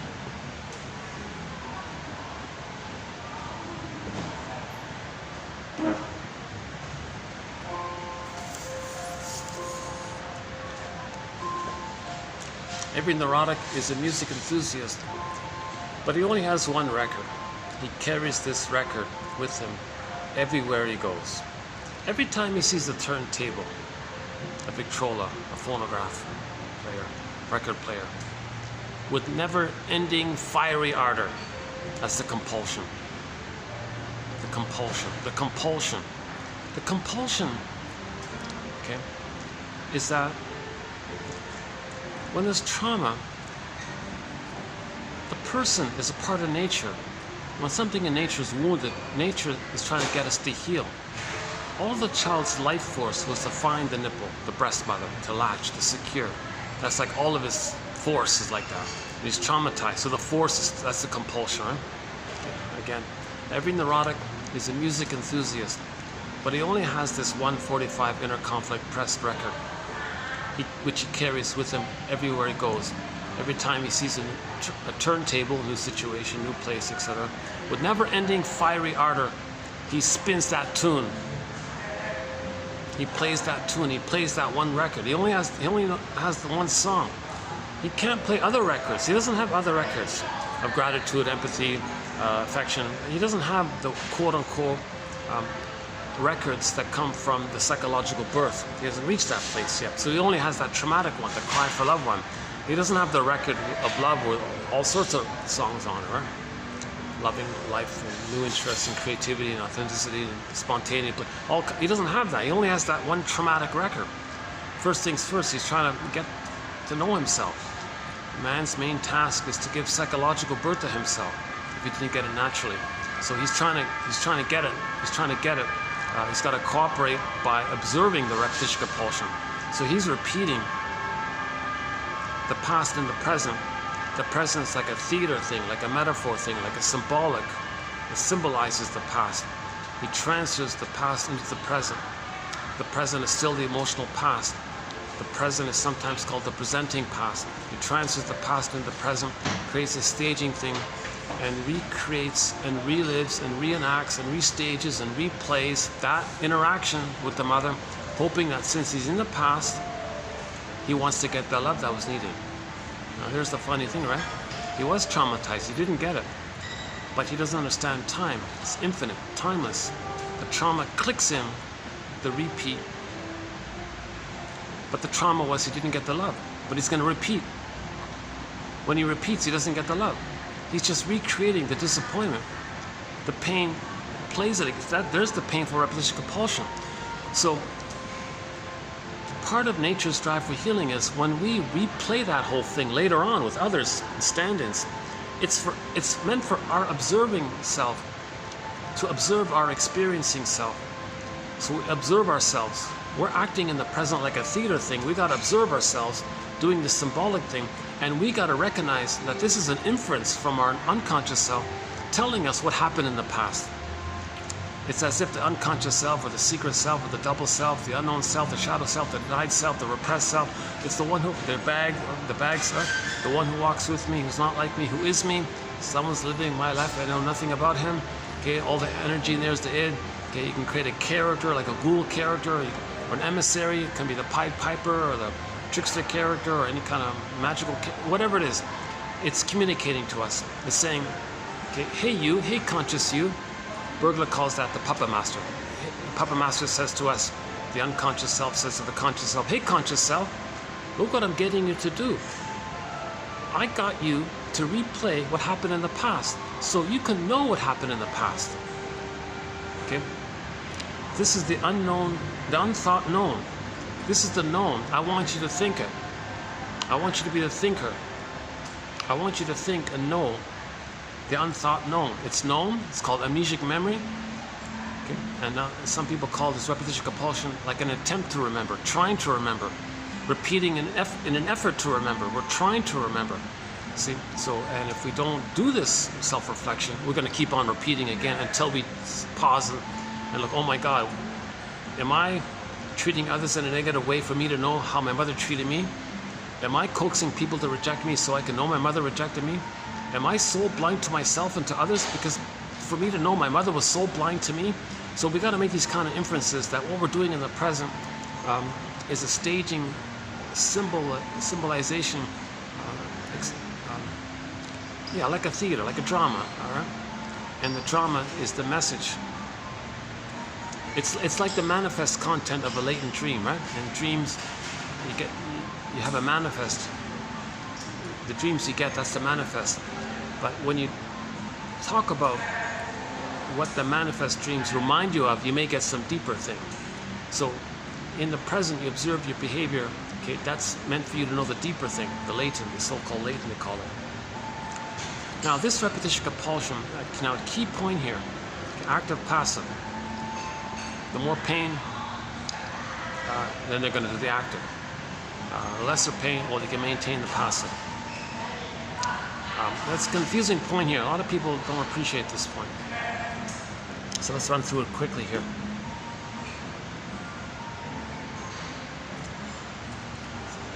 Okay, let me skip some of the developmental points here between birth and 3. Let's just focus on the main one at 18 months. The 18 months is the time when the infantile megalomania, the egocentricity, he's on the throne, all this, that dissipates. If the child is fixated, frozen, petrified, turned to stone, feeling unreal, feeling numb, etc., and then he's going in a trance, sleepwalking through life. Okay, back to Emily Dickinson. There's a pain so utter it swallows substance up, and then one goes in a swoon. The swoon. That's him going through the motions of life, in a trance of life, sleepwalking through life, going through the motions of life. When does life begin, kind of thing. Karen Horney, back to Karen Horney, she says, we live to the extent that we feel. Yeah, see, the coffee is helpful, right? Because I was feeling kind of a little off today, and I feel like, yeah, the coffee. See, I'm not a coffee drinker, so I drink one coffee, and I can speak a mile a minute for a couple of hours. I once did almost an 8-hour video on one coffee. No, I had 2 coffees. Yeah, no, I had 2 coffees that time. That was special, yeah. That was done at this spot, yeah. We've done some good videos in this location, yeah. I'm only coming here like once a week. I don't want to wear out my welcomes. I only come here like once a week, maybe once every 2 weeks now.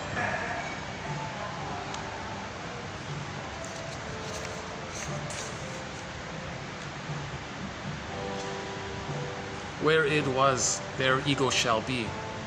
Where unconscious was, there consciousness shall be. Where transference acting out was, memory, narrative shall be.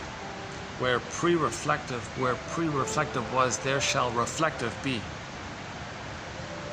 Where defense was, there shall adaptation be. She does a lot of this thing about we want to convert our knee-jerk defense mechanisms into some kind of broader, let's adapt, like sublimate, choose, adapt. It's just a less dysfunctional, it's still dysfunctional, but it's less dysfunctional.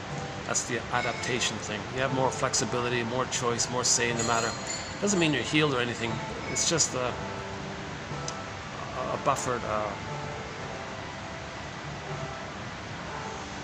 it's a move towards health, because if you can adapt to something and make some choices rather than just knee-jerk reaction, if you can kind of reflect on it, make some best choice, like be like a little, be reasonable, like a little, drop that D. I just saw drop that D like the judge. Try to be like the judge. Yeah. Oh yeah, let's talk about that show, Drop That D. But yeah, we just saw an episode. They just posted the last episode of season 3 yesterday. Yeah. Where reluctance to know thyself was, there shall knowledge of thyself be. Where reluctance to know thyself was, there shall knowledge of thyself be. That's the work of midlife. That's the midlife audit. That's the midlife examination period, the self-reappraisal period. That's what Joseph Campbell means with the phrase the hero's journey. The hero's journey means this: where reluctance to know thyself was, there shall knowledge of thyself be. That's the hero's journey. Knowledge of thyself be. That's the hero's journey. Chinna calls it the second journey. Okay, a lot of shrinks who specialize in adult development say that's what adult development's about. At midlife, roughly at 40, that you engage in this, make the unconscious conscious. Where unconscious was, there shall consciousness be. So that's Martha Stark just paraphrasing the famous "where it was, ego shall be." Okay, here's Martha Stark with the taming. Yeah, here it is here. Taming of the id and ongoing gradual strengthening of the ego by way of working through the client's resistance, both to input from the unconscious or id and input from the therapist. That is, resistance both to pressure from within, the inside. Okay, the unconscious is trying to come to your consciousness, that's within, and pressure from without, with the therapist giving you feedback. The therapist gives you feedback as pressure from the outside to the in, but you got the pressure from the inside. You need the ego for all this. A tamer id means that there will be less to defend against. If you want to tame the id, I don't fully like that phrase, tame the id. The ancient image from a gajillion years ago is the little boy playing the flute, riding the ox, the water buffalo. And I think Mr. Freud updated it with the guy riding the horse. I think he took it from there, right? So 5,000 years ago, whatever, there's this famous ink blot or something, wooden, carved in the wood or something, of a little boy riding a water buffalo, and he controls the water buffalo. It's tamed because he's playing the flute. So he's taming it, he's communicating with it, he's soothing it, he's soothing himself. He's got a consciousness so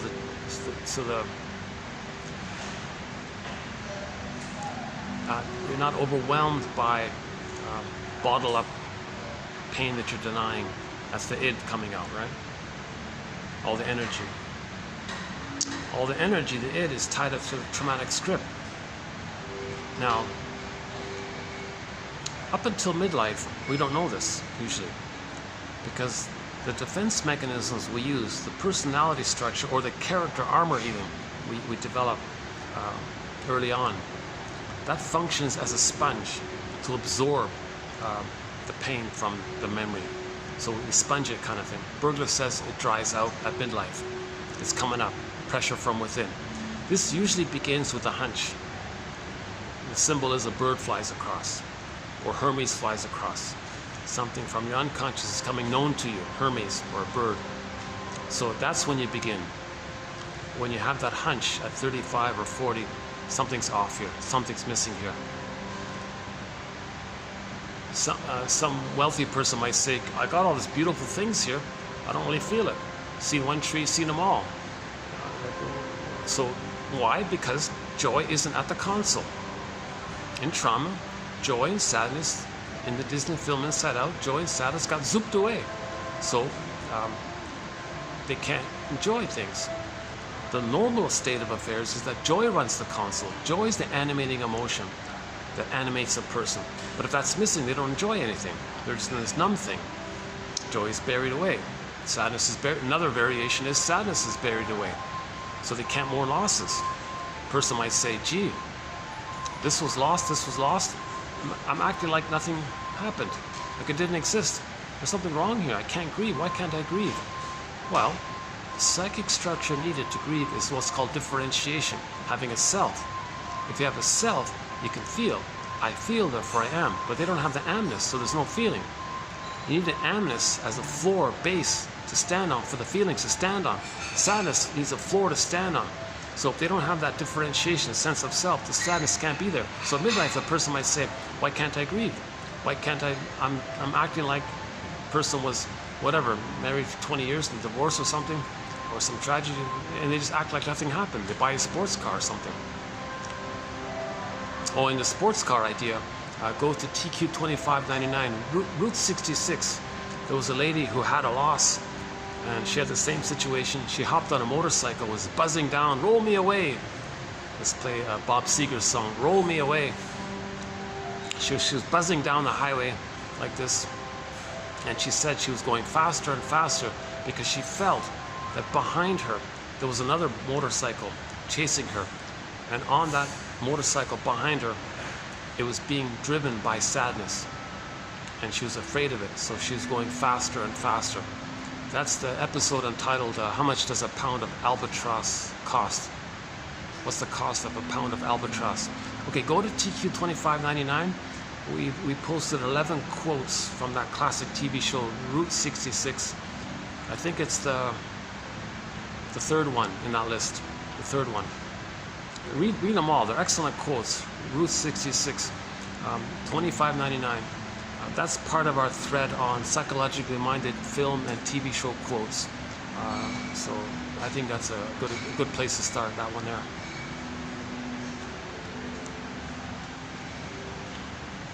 Oh yeah, and Drop That Diva, yeah, I just saw that at the final episode. They mentioned The Fugitive, yeah. We have some quotes from the classic TV show The Fugitive. The Fugitive, the original one starring David Jansen. The narrator said that the doctor who's on the run, he's innocent but he's running. The tagline was the character's name was Richard Kimball. Richard Kimball is a fugitive from the justice he seeks. You see? The prototype for this, the source point for this, the symbol of that refers to how the baby still is an emotional fugitive from the love he seeks.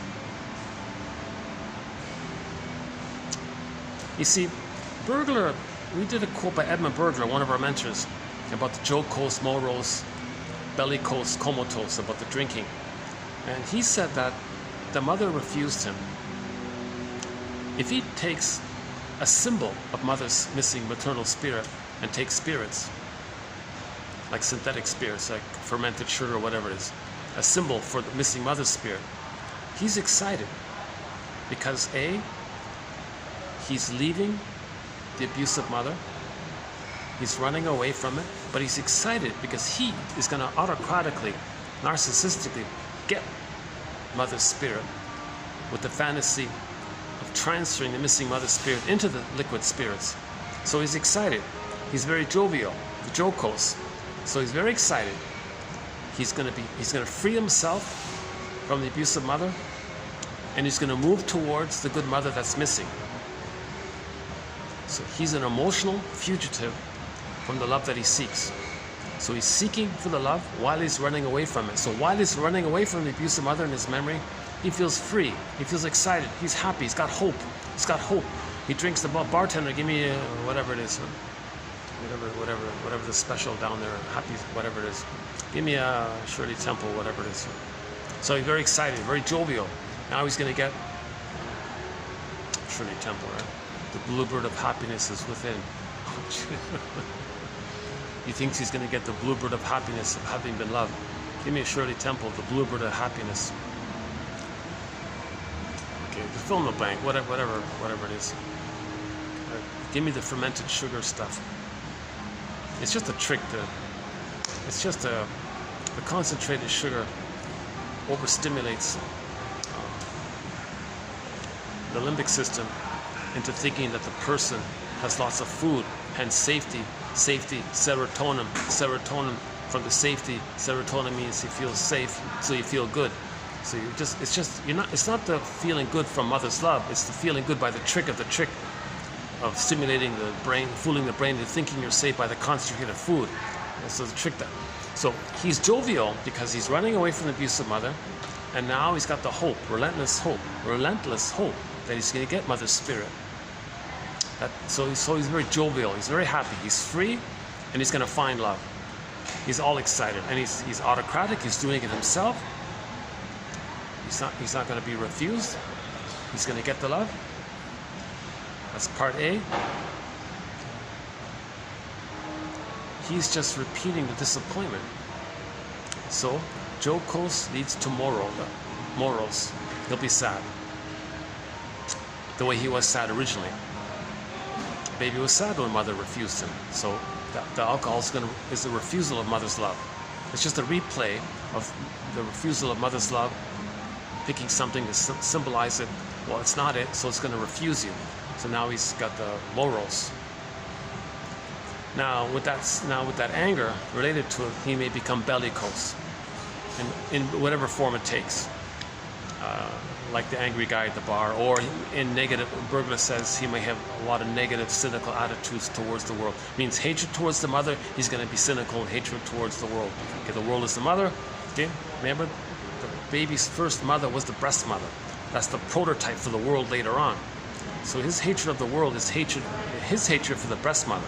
It's not real, right? I mean, it's not accurate to hate the world because you hate the breast mother. You're just transferring it. But if a person does say they hate the world or whatever, that's a mirror, that's an inference to know that when they were a baby, they hated the mother. They were angry at the mother. Okay, so what is hate and anger at the mother? What does that mean? Okay, in the Disney film Inside Out, joy and sadness got zooped away. Okay, then anger was mainly at the console. Fear easily gets overwhelmed, it clicks over to anger. And disgust was mainly about distaste and dissmell. So the anger's there. That's not primary. That's a reaction to when joy and sadness got zooped away. Now, remember, joy and sadness, those are feelings. Whenever we talk about feelings, look to the underlying needs that didn't get met. So those feelings getting zooped away, that's because the underlying need for a secure attachment style didn't get met. So Althea Horner was saying, if you go to some self-help scam seminar thing, and the moneymaker guy says, oh, beat the pillow. There you go, feel better? Nonsense. It's not about knowing that you're angry, expressing your anger, or beating the pillow. You got to be conscious of why you're angry. You're better off watching the Disney film Inside Out, because at least the image is there. The anger is there because joy and sadness got zooped away. Now we can add to this. Why did joy and sadness get zooped away? It's because the underlying need for a secure attachment style was missing. So when the need's unmet, the anger's there.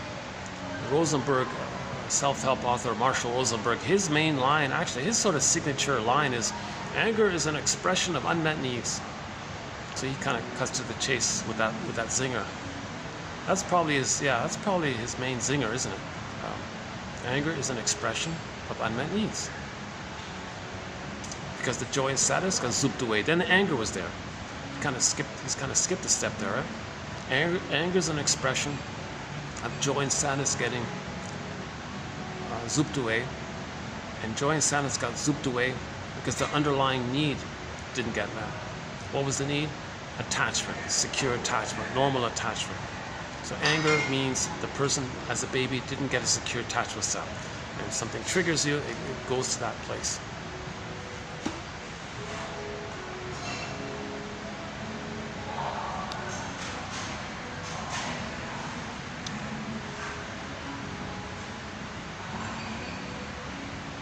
Now let's finish up with the record. Yeah, so 18 months. It's a strain on the child. It's a strain. The mother, again, misattuned, malattuned, gaslights the baby, soul blind again, soul baby's crying, mother, soul blind. Oh my God. They call it like a strain on the child. Again and again and again. Mother's absent, doesn't want to do it, and not physically not around or something. Blames the baby. Okay, so what's he gonna do? How does he cope with this? How does he adapt to this? What defensive measures? Remember, defense mechanisms mean got to get away from the pain. So mother doing this is very painful. How does the baby get away from the pain of this? So several things. He'll put his soul, his emerging self, into cold storage, becomes frozen, or petrified, or turned to stone. That's another common one, turn to stone. Dried out, hardened, turned to stone. No juice, dead-like, unfeeling, just metaphor. Or unreal, velveteen rabbit, wooden like the block of wood, etc. And it's in the unconscious, and it's a pain. Now how do you keep it like that? How do you keep it down like that? Well, the paranoid schizomotive experiencing, double think, trans logic, either or thinking, my greed or your greed, searching for infantile megalomania, searching for the time when you were on the throne so you felt important. Okay? As a defense against the pain of mother, you act like her. As a defense against the pain of being with her, if you act like her, identification with the aggressor. So you're doing all these maneuvers of the mind called defense mechanisms. One of the defense mechanisms is that since his wounded shame self, it's there, but he doesn't want to feel the pain. One way to not feel the pain, one of the ways is to project part of the process of not feeling the pain. He does several things, not just one thing. One of the things he does, included in the bunch of things that he does, is he sees his shame self, his inferiority complex, his defective sense, false belief that he's defective, unloved self, devalued self, okay, due to mother's soul blindness, or mother using the baby because she felt entitled to use the baby, thinking she could convert the baby and to take care of her. That'll do it, right? His shame self, okay, let's just simplify it by using Eric Burns' idea, I'm not okay idea. The baby thinks he's not okay. Didn't save the mother, so he's not okay. He's flawed. The shaming mother, the defective mother, he thinks he's defective. The baby can't parse out where he begins and ends and where the mother begins and ends. So if the mother's quote-unquote defective, he thinks he's defective.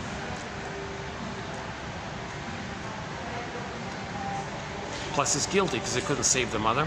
Plus he violates something in nature when he uses the splitting mechanism. So he's guilty by that.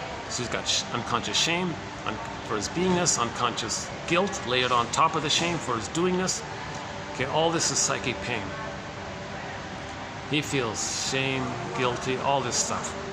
Okay, that's the inferiority complex. Okay, a defense mechanism is he doesn't want to know it. It's there, but he doesn't want to know it. How does he get himself to not know it? Projection. He'll attribute others as what he's feeling. Okay, so his shame self, his feeling of not being okay, he'll say others are not okay. Others are not okay. He still feels unokay, but he tricks himself to not feel the pain of it when he says, like his attention flies out. It's called projection. If your attention like flies, like straw man, think about straw man arguments. Something is serious, don't want to talk about it. Your attention is on the straw man. Right? Think about conversations with people. Something's important, don't admit it. Oh, just pick some easy thing that's manageable, it's minor, unimportant. It just keeps your attention away from the serious issue. I think it's the same kind of idea. So he projects what belongs to him, attributes what belongs to him, assigns what belongs to him to someone else. So non-threatening, substitute other can stand in for his wounded shame self. So he'll say others are not okay. Now he's got to believe it, he's got to make it up, he's got to hallucinate that the other's not okay. He's got to justify it with his lies and excuses and rhetoric and propaganda and brainwash. He's got to trick him. He's invested, he's deeply invested in the lie to not feel the pain that is within. So that's called projection. And he may create some excuses to fool himself by coaxing someone to show signs of making a mistake. So, I gotcha, haha, so you're no good. And he believes it, yeah, because he did that little thing wrong. So he might prod the person, poke the person, set traps for them, do tricky things, be passive-aggressive, annoyed, make the person demonstrate some weakness or whatever, quote-unquote vulnerability or something. Aha, see, you're no good. He's eager to do that, to not feel that it's within. So, what does he have left? If his wounded soul is given to someone else, as mentioned earlier, he'll revert to the safe paradisical time that when he was in the uterus, when he was in paradise, he was a king on the throne. He'll search for that. He'll think that's him. It's illusionary, and he'll take that, and he'll search for that, and he'll maintain it and look for things that'll help him think that. Cynicism will gratify it. Schadenfreude will gratify it. Okay? Arrogance and superiority will gratify it. So he takes refuge in the grandiose part self, the glorified self, the idealized self, the throne, the thing. Now it's a huge irony because the baby was never a little god, but he's searching for that illusionary thing. Hence, the psychology of narcissism is named after that little white flower that gives people illusions. Now this is addictive because, no, the baby wasn't addicted in the beginning. When he was in paradise, the baby wasn't addicted. The baby had a natural developing phenomena, and it resolves itself with love. But when there's trauma there, and you keep going back to that, and you get a little hit of that, and you're dependent on it, you go and you use that as defense against the pain of not being able to more losses, and you keep going, and you're dependent on it. Now you're dependent on it, right? So that's the dependency. So you're going again and again. You're looking for that little zip, a little hit of that fusion. Remember the baby at oceanic bliss, this fantastical, one with the mystery, unico mystica. So you're trying to get a little blip of that. So the narcissism is addictive, named after the little white flower, and so now they're addicted to this. Now the pain around it is compartmentalized and disassociated, and the swoon. So yes, they're in a swoon, but they only feel the little blissful thing. So they feel the swoon and the bliss kind of thing, and they deny the pain. And they're dependent in this case, right?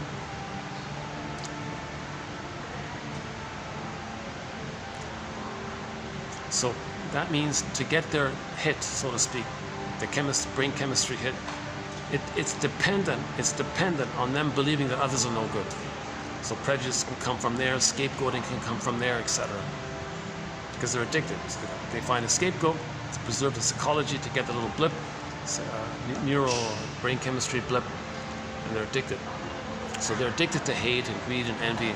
So greed, envy, hate, spite, they're addicted to this. Grievance collecting, injustice collecting, okay, sour grapes. Okay, now they can't mourn losses, so they'll deny the loss. Who cares? They need them anyways. That fuels that on the king. Well, I'm a little king. I didn't need them anyways. They weren't important. I'm a little god. I don't need anything. I'm one with the mother. So they're heavily bonded to the mother. This is called the mother complex, the Oedipus complex, Electra complex. Okay, those phrases just means the baby never got enough love to know themselves. So they got the complex of being one with the mother, imitating her, saving her, being loyal to her, still trying to save her, imitating her, treating others the way they were treated. That's being loyal to her. And that's the infantile bond to her. And they're stuck in this dilemma of not knowing how to leave the mother when they don't have the memory of a level of safety with her originally to do so. So the solution is forgiveness, consciousness, and a working through process and understanding and theories and quotes and 10,000 quotes. Okay, you can read the comic psychoanalysis, that's a starting point. Karen Horney's book, James F. Masterson's books, okay, and all the whole collection of self-help material. And I firmly believe 1001 Windmills of the Mind is an immediate help in this area. And to take Robert Bly's advice, to read 10 quotes a day and pick out one. If one day you don't get any, fine, leave it alone, that's okay. Next day you might get 2. Just make it like a new routine. So we have the word of the day or the quote of the day. Well, let's get the insight of the day, but it's going to be unique for each person. So each person identify their own insight of the day by reading 10 quotes a day. For example, today we got, what do we got here? 1, 2, 3, 4, 5, 6, 7, 8, 9, 10, 11, 12. Yeah, so we got 12 here today. Yeah, yesterday we had 10. Yeah, I remember that. Yesterday we had 10. The day before we had 8. Today we have 12. Yeah, so it's on average 10 quotes a day, right? And pick out one.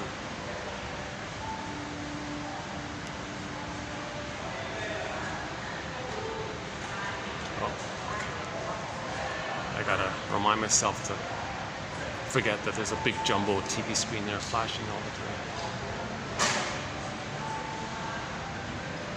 Okay,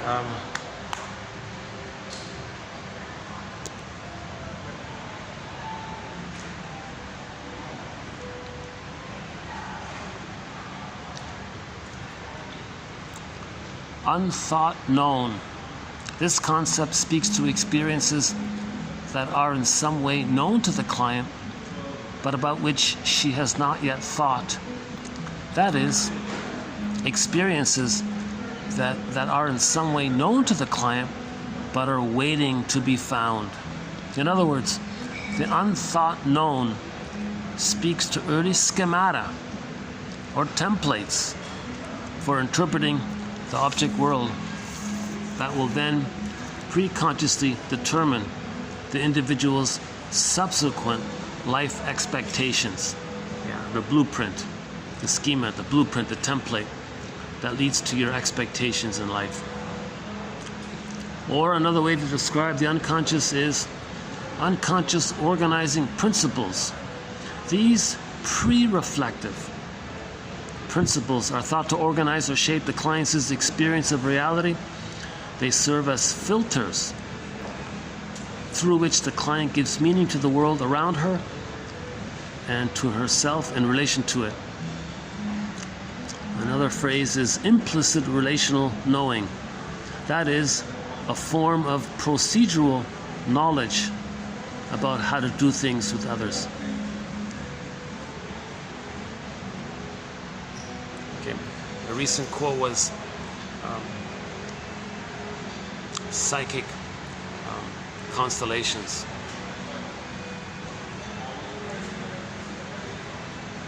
What was the other one? Psychic constellations. That was another phrase for it as well. Object relations units, psychic templates. Now these units mean the self and the other. Child, passive, victim, mother, active, aggressor. So you got, it's fused like that. And you got these units. Part self fused with part other. Another part self fused with another part other. And so on. You got these relational pairs. And in every situation, you identify which pair, which relational unit, object relations unit, is being triggered. And the person may identify with the victim and project the aggressor, or they identify with the aggressor and project the victim, their victim. They flip it around, hocus pocus, double focus, act like the victim, act like the aggressor, feel like the victim.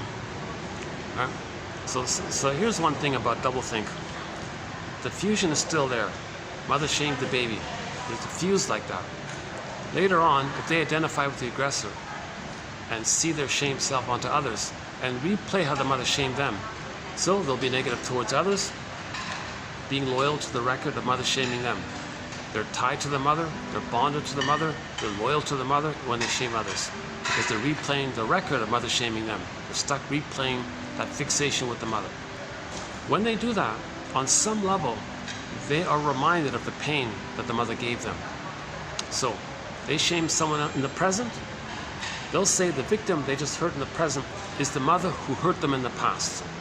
Hocus pocus, auto-hypnosis, double focus, this disassociation. Okay, this is because the trauma early on is in the part of the brain known as primary process mentation. Primary process mentation. It's not conscious logic. There's no time in there, no time. It's the dream world. It's condensation. For example, you wake up in a dream, wake up in the morning at a dream, oh my God, in one little scene, something from early childhood blended in with something from a month ago that blended in with something you saw on TV last night, all in one little scene. Why? Because there's no time. Something was in one place, but it was in this place. How is it that in that place it was in this place? Like there's no recognition of places or times, space. It's a different mentation. Okay, it's the myth and fairy tale world. The cat in Alice in Wonderland describes it as mad. Okay, like there's no conscious reason, right? And there's doublethink. That's why when there's trauma early on, for example, somebody with the bully pattern, right? A personality pattern that comes about with trauma early on. They may shame the poor kid in the playground or something, and believe that the kid is threatening to them and hurted them and caused them pain, and that's why that the victim is the bad mother who hurt them, and that's why now they're aggressive towards the bad mother, thinking they're fighting with the mother all the time. The poor kid's being scapegoated. That kid is not the bad mother who hurt him in the nursery, but he's emotionally operating from that. He's still, that's called unconscious motivation, unconscious fantasy. This is the puppet master in him doing this. He's not conscious of what he's doing. He's compelled by this drive to be loyal to the mother, to replay the trauma of the mother, to tell the world what his mother did to him. Look, world, look how I'm treating this poor kid, this poor geek in the playground or something. Well, look what my mother did to me. He's trying to communicate his cry, show up the mother, loyal to the mother, tell the world how bad the mother was. He's in this. He's trying to get to know his feelings and what the mother did. He's trying to know his story by imitating the mother so he can know the story. So this is all, yeah, implicit relational knowledge, pre-reflective thought, unthought known, amnesic memory, And repeating it is experimental recollection. We're trying to experiment, we're trying to find our memory. We're looking for memory. We're looking to make it known. She said it right here. Which one here? The second one.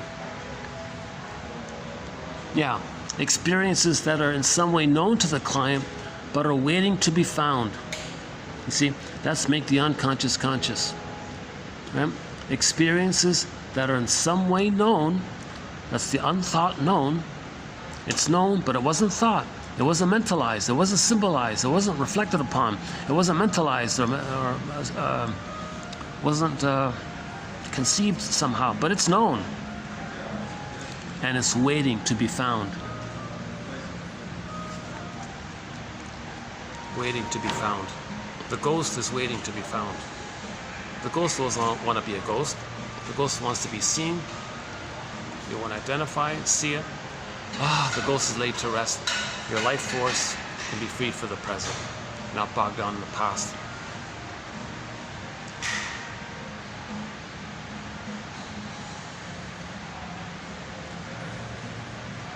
I mentioned before relentless hope. Here's that relentless hope one.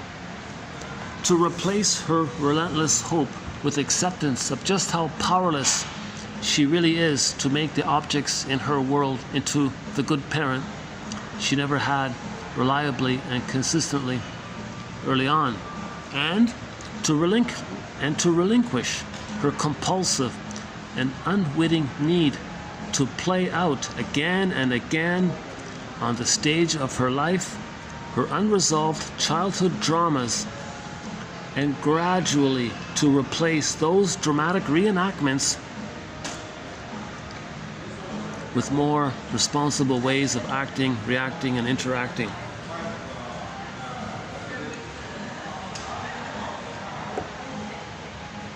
So find some reasonable adult way in the present, rather than just repeating. If all goes well, the client will evolve from cursing the darkness to lighting a candle, from externalizing blame to taking ownership, from disassociating to becoming more present, from feeling victimized to becoming empowered, from being jammed up to mobilizing her energies in the pursuit of her dreams. That's called real self-activation. From being ever critical to becoming more compassionate. Maturity involves developing the capacity to know and accept the self, including one's psychic scars. To know and accept others, including their psychic scars. And to take responsibility for what one delivers of oneself into relationship and more generally into one's life. At the end of the day, psychological health is a story about awareness, acceptance, and accountability. Taking responsibility. Yeah, Burglar says you're responsible for that bag. It's your bag. You're responsible for that. All the energy in there, all the clamoring going on, seeking your attention. You're responsible. For example, if we ignore the hunch at midlife that something's off, we may get a frog burping out. That's called a Freudian slip. So you're talking to somebody at midlife. Let's say you're 40 or something. You're talking to somebody innocently or something, like a safe person. And to your own surprise, a frog burped out. Remember the unconscious, dark forest. So a forest is a symbol for the unconscious. Dark, don't see what's inside. Okay. So the storytellers, when they talked about the unconscious, they'd create a myth, a fairy tale, a story, oral story. They would talk about the forest. Got to go in the forest. It's dark in there. The forest. In the forest, the frog burped out, leaped out. That's called the Freudian slip. So then the person said some obnoxious thing, and that's a clue that the sponge wore out, that the sponge wears out at midlife. Then they got to go the next day. Geez, yesterday I said such a thing. I'm very sorry. I didn't mean it to you. I think I've denied my hurt, pain, anger, my trauma all my life, and it's just coming out like that. And you were safe, and I guess it just came out like that because you were safe. I didn't mean it badly towards you. I'm sorry about that. I now realize I have some more trauma here. So he clarified that. So make apologies for that. But that's a clue that something from your unconscious is coming to you. It's like really demanding your attention like this. These Freudian slips are like a demand of your attention. Like, come on, listen to me. Sometimes the forest is the ocean, and the ocean is personified as Poseidon. In the Odyssey, Poseidon was saying, come on, Odysseus, you gotta listen to me here. You've ignored me. Who are you? Well, I'm you. I'm your unconscious. I don't care about that. Oh no, you've ignored me. I don't like this. You've ignored me for so long. Right? Another Freudian slip, it's in the body. The burp is in the body, meaning like a physical symptom comes out. Okay? So the body keeps score. The body remembers. Every body tells a story. The mysterious link between mind and body, or emotion and body. It's called conversion. The image is water converts to ice. Okay, repressed, frozen feelings get into the body somewhere. Now midlife, they got a physical issue, physical symptom. Okay, that's like a revealing. It's kind of getting to your attention, but the body's holding it, concealing it. So the physical symptom, the psychosomatic symptom, reveals and conceals. So that's like telling you your unconscious is trying to get your attention. And what if you play whack-a-mole with your symptoms? Okay, then you may end up with a nervous. Late in life, you may become like a bitter, stingy, grumpy curmudgeon or something if you keep denying it like this. The idea is to respect and pay the piper, meaning pay respect. The piper character is an emissary of unconscious processes. He's kind of like the trickster character, trying to communicate with the Hermes or the bird, trying to communicate to you, hey you, pay attention, something repressed you. Your mother was soul blind. She failed you. You froze up inside. You're traumatized. You got PTSD, and you hit it with the sponge of your mechanisms. Another way it comes out is that the person at midlife gets a nervous breakdown. If a person gets a nervous breakdown at midlife, well, there's your PTSD. It's called delayed onset. Delayed onset. The baby was traumatized, but he was able to sponge it over with defense mechanisms, a personality structure or character armor or whatever it was. So that's the sponge of it, like holding it, like a block like that. But in midlife, it dries out or wears thin. And then so one way, one byproduct of the personality sponge wearing thin is that trauma reveals itself. Now you got PTSD. And you read the checklist of PTSD, all the symptoms, irritable and exaggerated startle reaction, sleeplessness, or all these, impulsive, impatient. You read those checklists, you go, oh my God, I don't get this. You don't recall any situational shock, right? But why do they have PTSD now? Well, you had the trauma. You were shock traumatized at birth, shortly after birth. It was like it was a trauma known as developmental trauma, relational trauma, interpersonal trauma. Drum roll, please. Red flashing neon light. Attachment trauma. Underappreciated phrase. A lot of babies are getting what's called attachment trauma, meaning they're not getting a secure, normal attachment. That's an attachment trauma. The attachment is convoluted. It makes them avoidant, makes them aggressive, makes them disorganized, makes them anxious, and etc. All these insecure, some kind of they call it insecure attachment style. It causes them to freeze up, emotional hypothermia, emotional catatonia, emotional coma. We live to the extent that we feel. So they go through life, sleepwalking through life. But the psyche doesn't like that. The psyche seeks integration. The psyche seeks healing. Nature seeks healing. So the way to heal is to make us conscious of the situation by reenacting it. Okay, that's what she said here, reenacting it.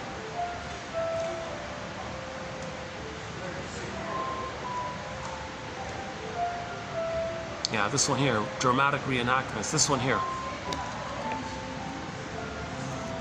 We want to relinquish our compulsive and unwitting need to play out again and again. That's the record. Okay? Play out again and again and again. Okay, that's the record. This 45 record.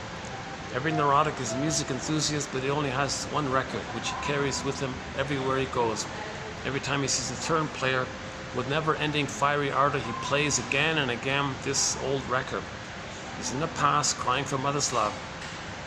Nothing in the present can change the past, so he's going to replay it again, replay it again. It's just, okay, we're doing this to know that there's trauma. Paul Libby Russell, TQ 2119, a key pillar quote here in our collection by Paul Libby Russell. It starts with 2119, goes up to 29, those 10 videos. Yeah, that's important points, or better yet, just read his essays directly. Paul Libby Russell, underappreciated author. He didn't write too much, no books, just a handful of articles. But boy, oh boy, he really filled an important vacuum there, an important need there. A clear, easy to read understanding of repetition compulsion. He says they're synonymous. He says trauma and repetition compulsion are synonymous. So that's a key pillar quote here. Self-help author Amy Baer says, we recreate in the present the childhood problem that we had in the past due to the pain that we're feeling. Another TV show called Heck Ramsey, starring Richard Boone. In one of the episodes, Richard Boone played like a wise detective kind of guy. He fell in love with some girl, but he was worried about whether or not she was emotionally available to love him. She said, don't worry. The past is to be remembered, not lived as the present. So she had some consciousness, and she was able to acknowledge the past and love again, fresh in the present kind of thing. Not trancing the past in the present, blaming her anger at the ex-husband to the Heck Ramsey in the present. So she was emotionally available.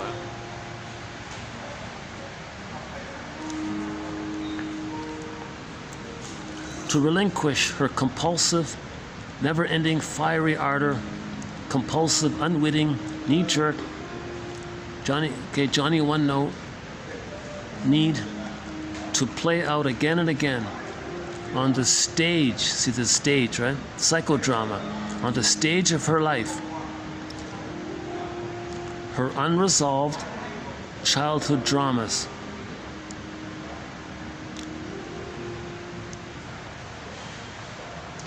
And gradually to replace those dramatic reenactments with more responsible ways of acting, reacting, and interacting.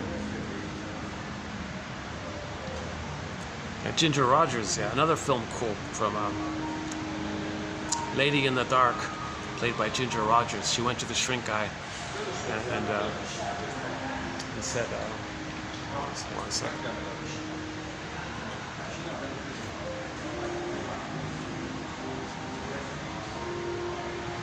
I try not to get anybody in camera, but once in a while, it kind of happens.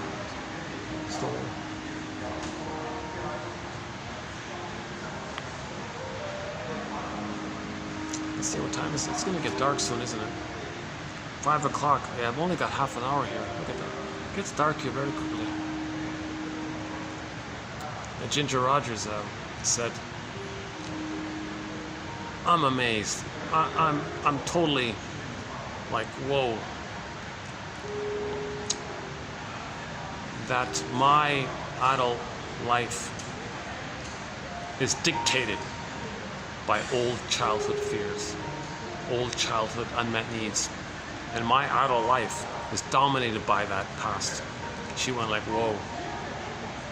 Oh yeah, by the way, yeah, Lady in the Dark, when Ginger Rogers finally got in touch with her denied romance needs, she had this big dream scene where she was dancing with all the fellows and all this.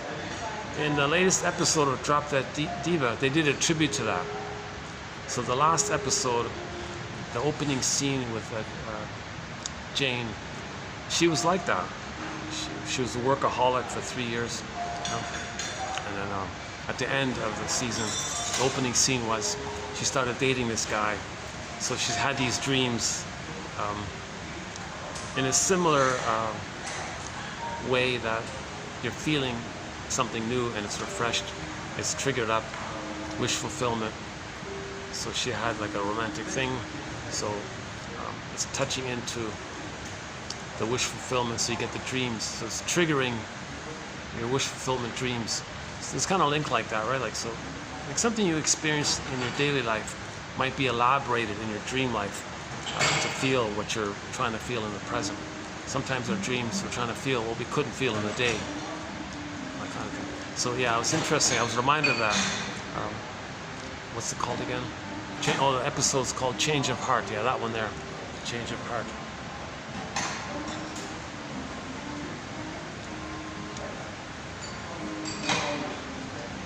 Yeah, it's the end of the season. They all go traveling somewhere. Jane goes to Italy. And, so on for that.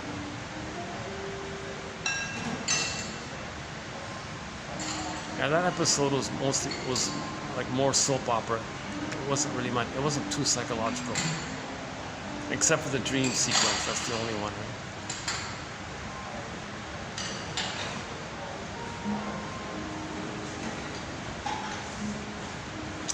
Yeah, and there was one metaphor in there. One guy in the soap opera thing. One guy trusted a girl, but she totally trashed it.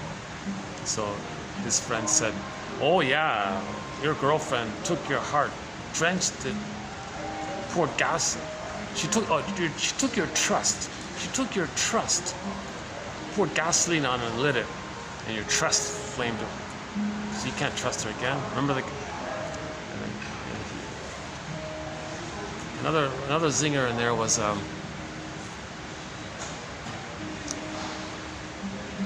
One guy has a key moment in the guy's life. His friend said to him, "You don't get infinite opportunities to do the right thing." That was interesting wording.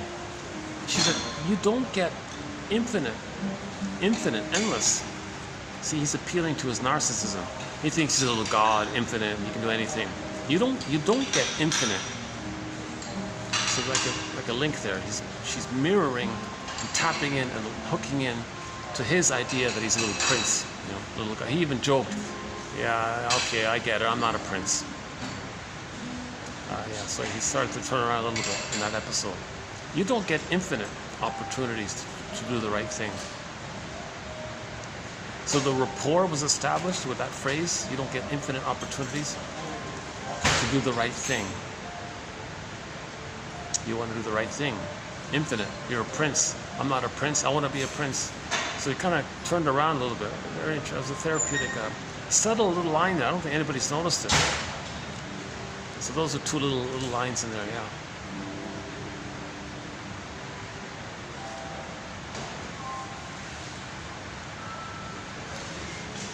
And one guy, and the judge guy, yeah, he brilliant, analytic mind, super judge and all this.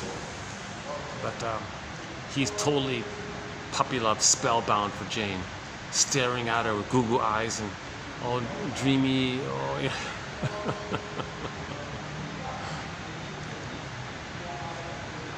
So there's the famous split, right? He thinks he found the perfect mother, the perfect maternal figure in Jane. That's the infantile wish. So that's a clue right there. That relationship's not going to last. It's not an equal kind of thing. And sure enough, it does break up in the next season, I think.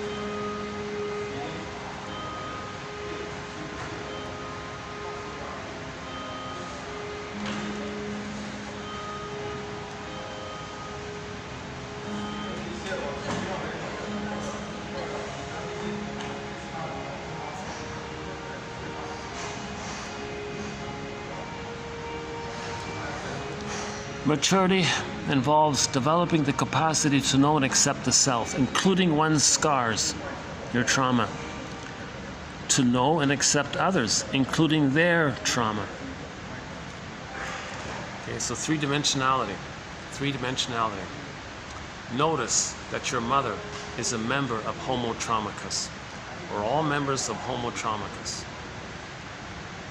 We, Homo sapiens, became a traumatized version of ourselves. Theory, 10,000 years ago. with the mismanagement of our discoveries, serotonin, reactivity around it, feeling unsafe, and the panic to get back that serotonin. And then we went from village to pillage, tolerant personality, prejudiced personality, global village, global pillage, homo naturalis to homo short-sellicus, because the mother short-sold the baby's soul, identify with the short-selling mother. Now we're short-selling the planet. In just a few years, oh my God, look at how much damage there is on the planet. Oh my God, all these stories lately, all the plastic in the ocean, Jesus Christ, all dead fish everywhere, and whales, seals. And the baby believed the mother didn't care. The baby isn't in a place to have empathy or feeling because he never got enough love to get to that place. So he also doesn't care. And psychic stress, psychological stress on the brain may cross over, says Christine Malibu in a recent video, where it damages the brain to the point where the person is indifferent and unfeeling. So mother being soul blind to the baby may cause that child, the stress of that may cause that child to become a short seller and not care and not feel. So we're homotraumicus. And we do a thing called the 49 symptoms of homotraumicus. I won't do it here today, but soon we'll update that list, yeah. Again, everything being said here is theories, brainstorming, clues, being a detective, exploring, discussing, hypotheses. Is it this? Could it be this? Maybe this idea leads to a better idea. Maybe this is a stepping stone. Maybe this is a prompt to use for better ideas. Okay, so this is just all searching around kind of thing, right? Invitations for mutual exploration.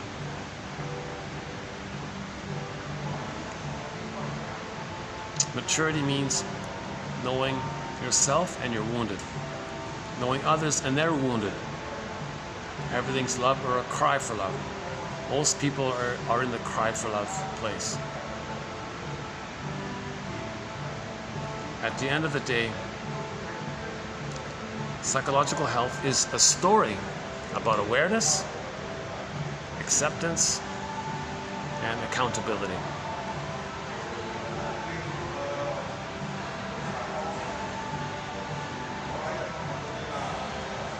Maturity involves developing the capacity to know and accept the self, including one's psychic scars, to know and accept others, including their psychic scars, and to take responsibility for what one delivers of oneself into relationship and into one's life.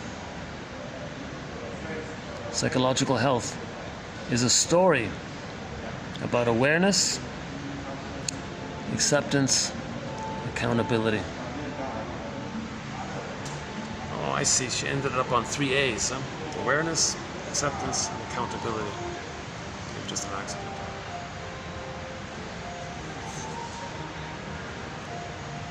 Okay, so let's go back to the record now.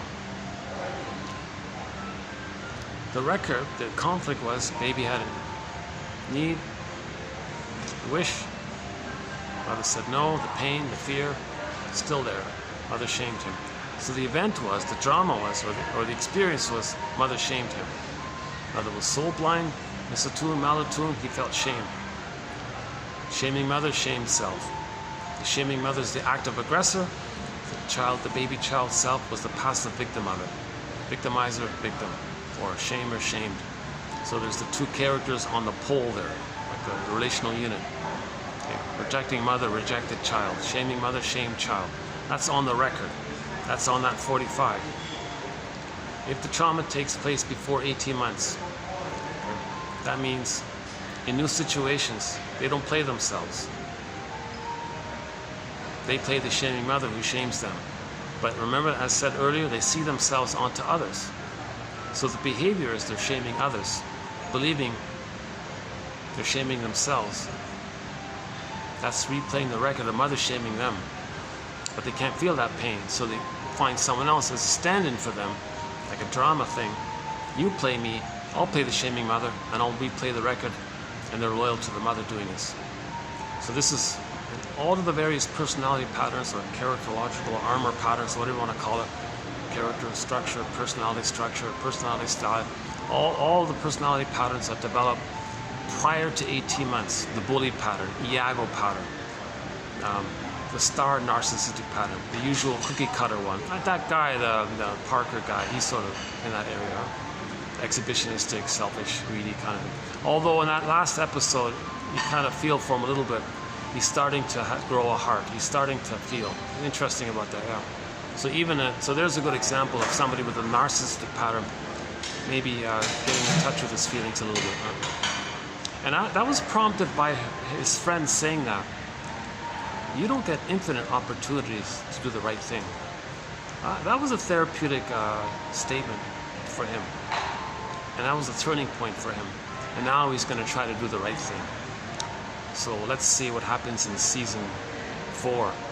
If that continues, or does he go back to his old belligerent, cold-hearted ways or something. But anyways, that's the exhibitionistic narcissistic pattern. Then you got the voyeur narcissistic pattern.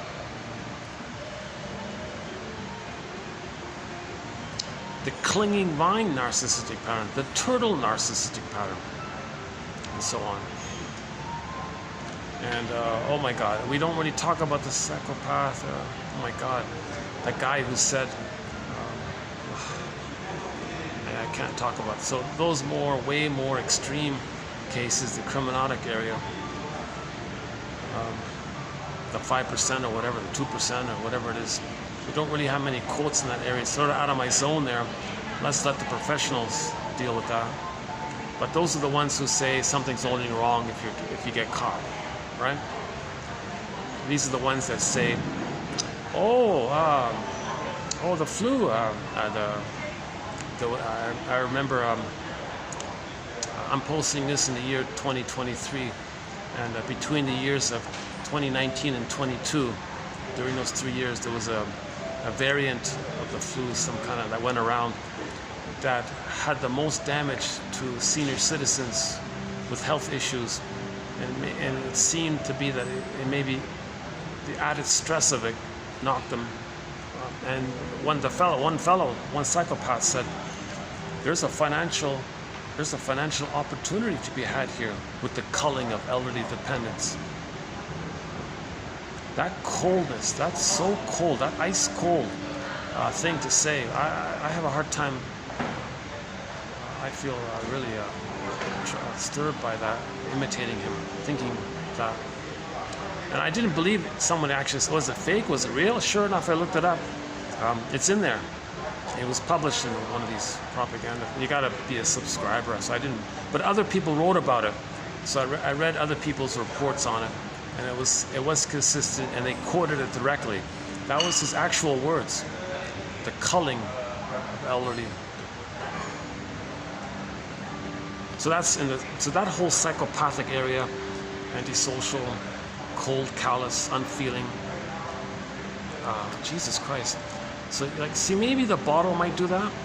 Not every baby who's bottle fed is going to become cold like that. But the bottle is a rubber nipple, plastic bottle.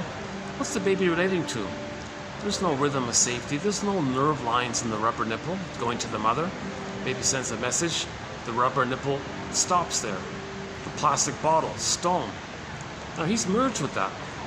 His psychology is merged with the psychology of the plastic bottle. He may have this anaclitic identification with the plastic bottle and feel a stone like that. I don't know. We don't have many quotes on this area. Or if the baby experiences what the famous CIRC issue. Again, we don't talk about that. Another topic out of my zone. We only have one quote on in our collection, but the violence inflicted by that obnoxious, barbaric, savage, cruel thing. Why is that taking place? Why is a tender baby receiving that violence? Maybe that damages the brain and makes them cold and unfeeling. Maybe that can do it. That's not to say every baby experience is going to end up with that, or everybody who does that has that. But nobody's studying this by the looks of it. So what I'm trying to say is, all of the personality patterns that develop prior to 18 months we're just calling, based on what one self-help author calls them, this having one of the stinger personality patterns. One of the stinger personality patterns is because mother stung them, they identify with the stinger. To have the mother, they got to sting others to feel safe with the mother who stung them because they've identified with her. And being loyal to her is imitating her. But they can't feel it, so they find someone else to play them. So they shame others and sting others. They're being loyal to the mother who stung them because they become her. They are her. They're imitating her because they're fused with her. He's trying to imitate her so that she can feel seen and loved. Doesn't work. Nonsense. No baby can be the mother. Provide that kind of fusional, empathetic attunement that she needed back in the nursery. Okay, it doesn't work. It doesn't work. So the various stinger personality patterns that we cover here mainly are the various narcissistic patterns, the lower functioning BPD pattern, the bully pattern, the Iago pattern,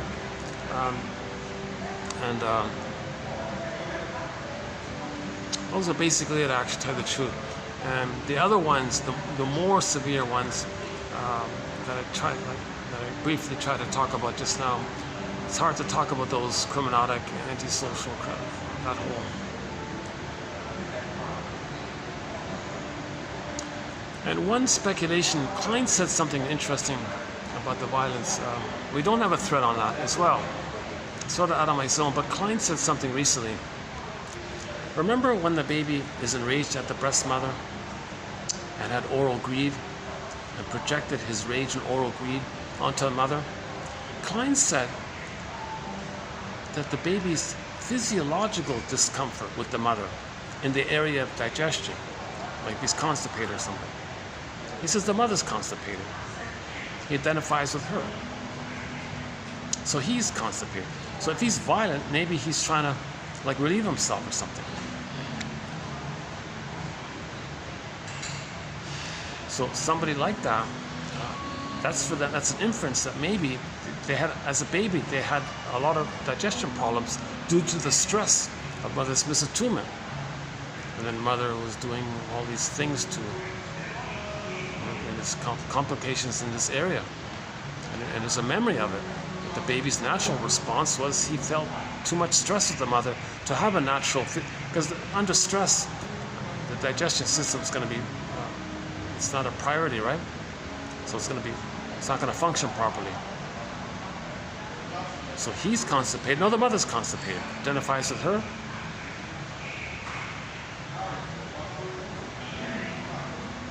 And seeks that expulsion kind of thing, right? That's a huge question mark. That's a really sketchy, edgy one. I can't really say much more about it.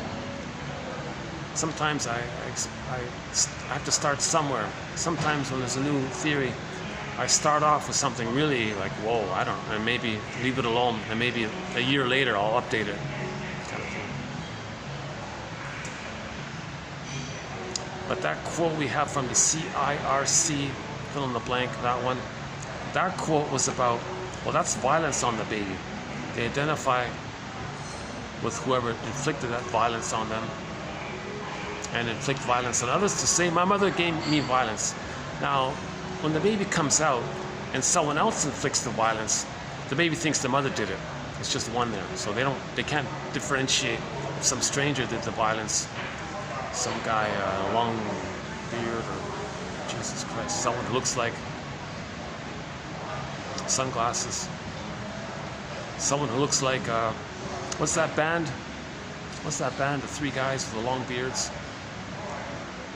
The song about legs. She's got her legs.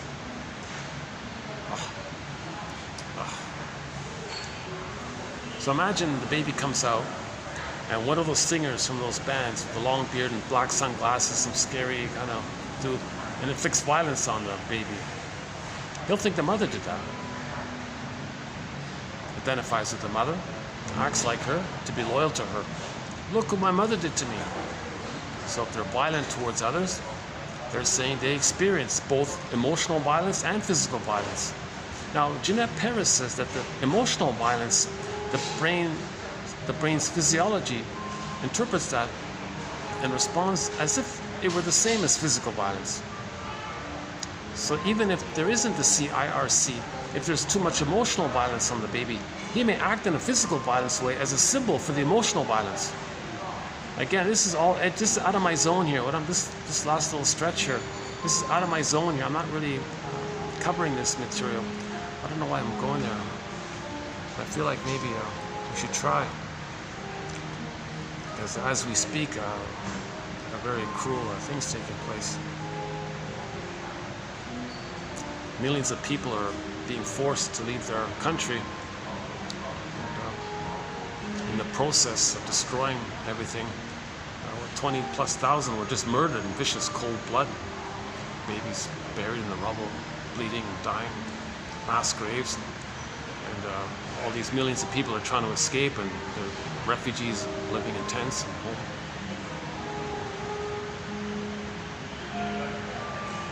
Okay, for that point, we got to go into the 49 symptoms of homotraumicus, because one of the symptoms of homotraumicus, oh boy, is that when we evolved from Homo bodoensis, an earlier version of ourselves, and became Homo sapiens back in Africa, we spread around, and while we settled in different places, we became traumatized while we were in different places. Now it seems that maybe there was more trauma in the north, I guess. We don't know why. So the only identification was the color of milk. So they say they're white. Then they create a slogan called Principle of Discovery. Okay, that's a whole topic. I need a good hour to kind of lead up to that area. It's hard to get it all in, isn't it? It's hard to get it all in. If you want more information on this point, go to part 3 of 3 of 2725. It's a lengthy video. It's a 7.5-hour video. About midway in it, we do the 48 symptoms of homotraumicus. That's the most recent run-through of it.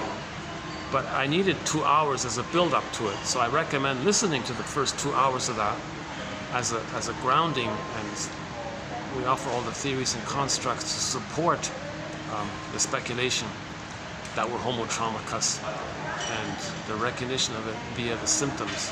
So one of the symptoms is prejudice, this issue of nobody's white, nobody's black. We're human beings with a skin tone of shade of beige to shade of brown. Oh, I'm white. Well, where's that coming from?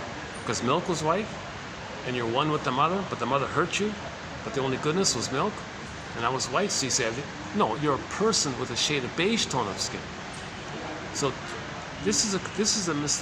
Michael Jackson was excellent with his song, If You Want to Heal the World, well, heal the man in the mirror first. Man in the mirror, that's great. But that other song, Black or White, it's maybe does more damage. No, everybody's a member of homotraumicus. Trivial biological variations around the quantity of melanin in the skin, eyes, and hair that affects the tone. Sun exposure affects the melanin. Less melanin, the skin becomes more of a shade of beige. More melanin, the skin maintains the original more shade of brown. Some people lost a tan, somebody joked. So we're all a shade of beige or a shade of brown. So we're not white, we're people with a shade of beige tone of skin. Jane Elliott says a shade of beige tone of skin is really a shade of brown tone of skin, because it's all a question of melanin. Our skin tone is affected by how much melanin there is. The range is from 1 to 6, so some people have less melanin, but it's a melanin thing. Some people lived near the equator, so the sun issue, melanin was still there in its more original place. That's all it is. It's a trivial biological variation due to the interaction with the sun. So we're all a shade of beige or a shade of brown. But maybe when people move north or something, the way babies were raised changed. Maybe there was more birth trauma. Maybe there was more cruelty towards children for whatever reason. And from that, people regressed and said, no, I'm white, they'll say, right? Milk was white. So the baby's self-concept and the mother's self-concept are fused in one. They identify with the mother. So the mother was milk. So as a shorthand, they don't say I'm milk, they say I'm white, meaning milk. This is psychotic stuff here. All of this trauma before 18 months is called psychotic thinking or psychosis-like thinking or perversion thinking or perverse thinking. Remember the Alice in Wonderland? It's mad in there. So that's mad kind of thinking. And the string of personality patterns have a slogan called "My greed or your greed." Remember the baby identifies with the hungry wolf, the mother? And he'll say, if I'm not greedy, then my mother's going to eat me. They project that mother onto the world. So, my greed or your greed. That's psychotic thinking. It's psychosis thinking. It's mad in there. It's nonsense. No mother wants to eat the baby.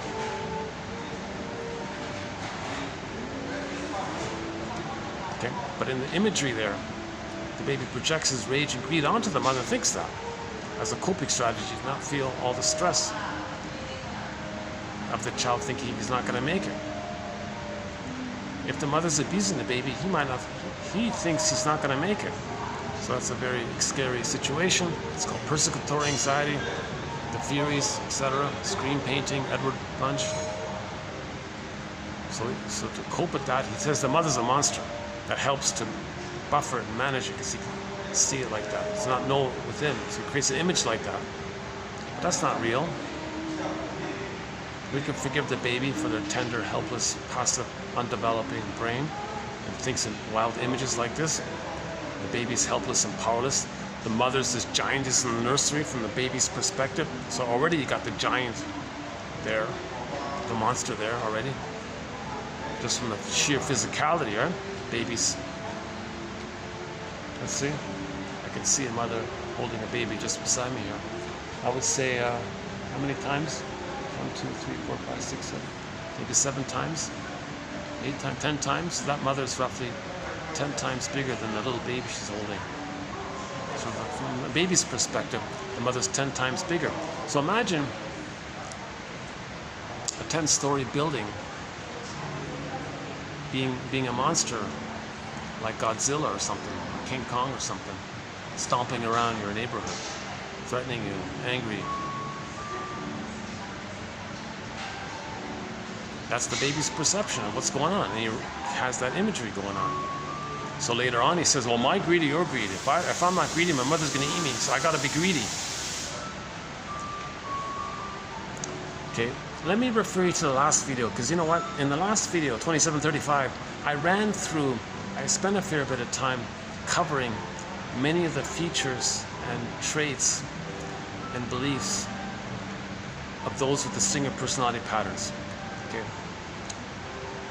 The scapegoating issue, the doublethink issue, the trance logic issue, the fear of making I statements issue, can't make I statements, the constant quest for being on the throne, and how cynicism and schadenfreude gratifies it, and some of the songs linked to that,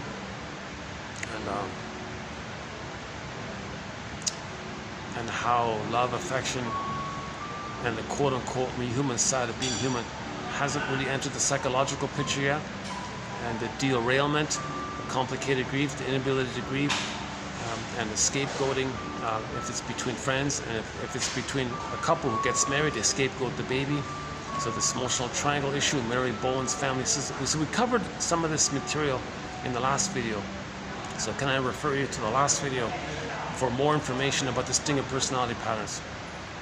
So one of the features, one of the characteristics of the Stinger personality patterns is that in new situations, when they replay the interaction and restage and metaphorize and symbolize and reenact in the stage of their life, today's phrase here, the stage of their life,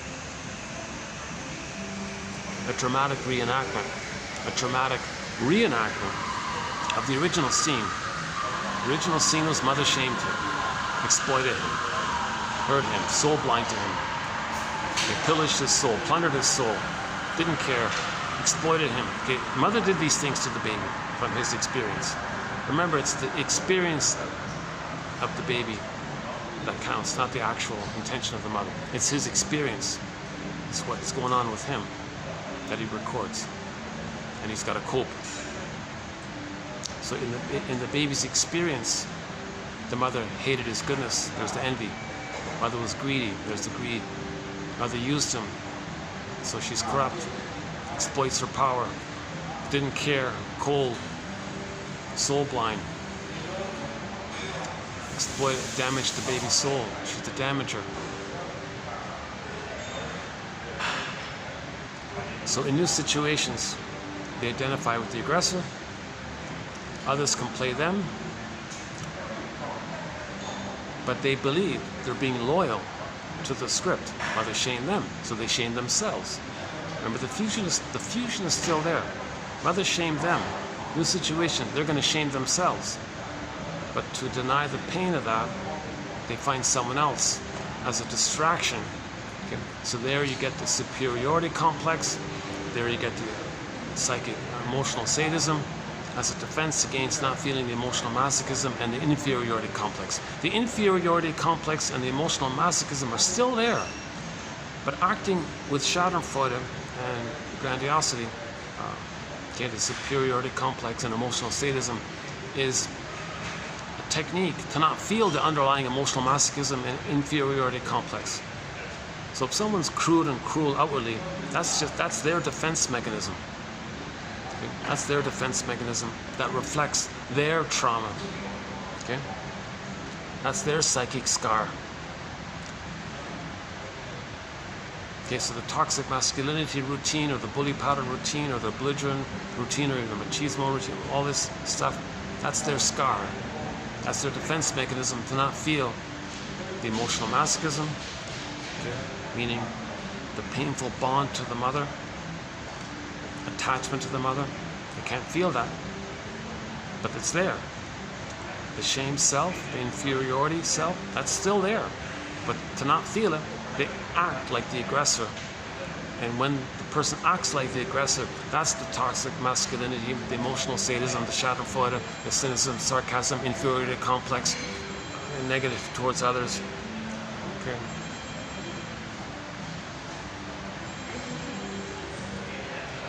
Okay, okay. Let's just leave it there for now for this. For more on the stingers, go to the last video.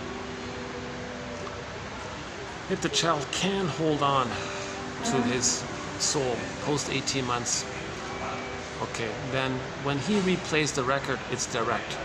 He plays himself and casts the role of shaming mother onto others. So they coax others, prod others to reject them, so they can know that the mother rejected them. Now, ironically, they maintain the human track, the emotional human track. So reparation and empathy and care and feelings are accepted. It's wounded, it's childlike, it's very childlike. They might complain a lot or something, or might show their emotions or something. But if they're coming from the place of I'm no good, you're okay, they're still on developmental path. The stingers give up on that. They don't want that anymore.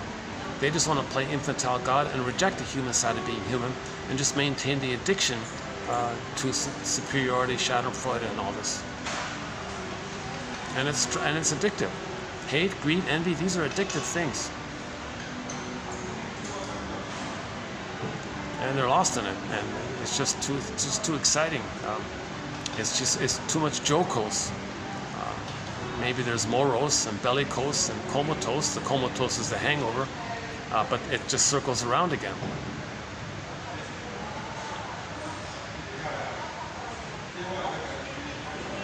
Only if there's only if they get into a surprising situation, and a friend says to them, like what's her name? She's the new partner, the lady, she got a promotion. What's her name again?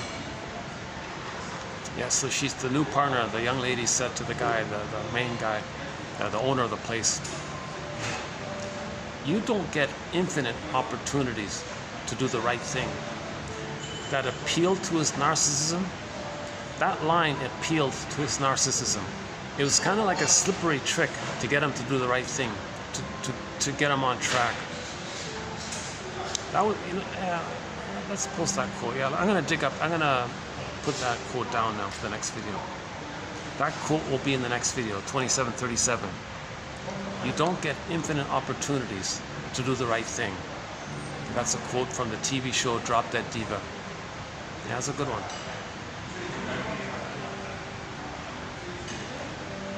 That's what I like. That's what I like about our TV show and film quotes. I think I've identified some gems that people might overlook.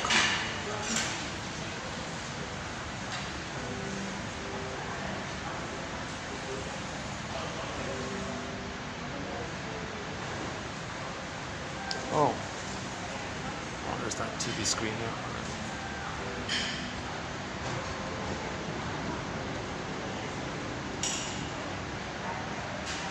Yeah, so okay, also in the last video we talk about more about the cling. Let's skip the thing about the clingers. So the clingers and the pleasers and the caretakers, I'm okay, I'm not okay, you're okay. Okay, that's the original setup from the beginning. I'm not okay, you're okay. They maintain it, moving towards I'm okay, you're okay. The stingers, it's derailed. They're not okayness, others are it. They'll play God in the uterus and so it's derailed like that. That's why they don't grieve or feel pleasure or have empathy or care or so on, right? And they're addicted to the infantile attachment to the shaming mother.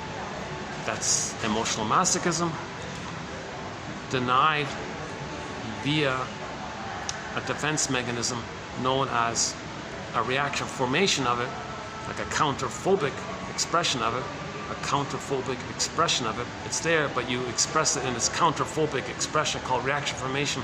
You express the opposite of the underlying truth, which is emotional sadism.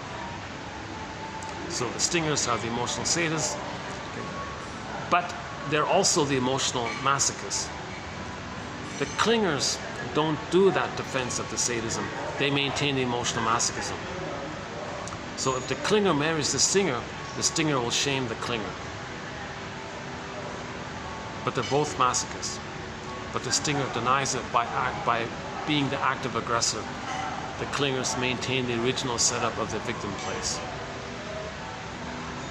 Clingers can make I statements. They want to grow, they want to heal, they want to do therapy. Stingers hate all that stuff. They hate vulnerability, they hate the human, quote-unquote, human side of being human. The trust, they don't care about the trust. Feedback from others, no way. Because that brings up their unmet need. And to face the painful truth that mother hurt them, but they're the hurting mother, ooh, they can't do all that. So the melancholy is there, the pathological nostalgia is there, pathological mourning. So stingers don't mourn. Okay, if stingers do experience a loss, denial, contempt, and sour grapes, their slogan is didn't eat them anyways. Okay, so there's a very hateful area there. Again, the main emotions for the stingers are greed, hate, greed, envy, spite, vindictiveness, schadenfreude, grievance collecting, because the yardstick is the perfect breast. Nothing in the present can be the perfect breast for the past. So this infantile yardstick leads to prejudice, either or thinking, my greed or your greed. Okay. Youth, they want to be youthful forever, don't want to grow up. Usually become a curmudgeon late in life. And whenever they're envious and greedy, they call that a Pyrrhic victory and the triumph of the Pyrrhic victory. Because they, again, were able to deny the pain of mother hurting them by acting like her. They call that a Pyrrhic victory. Yikes. So they're very excited by this.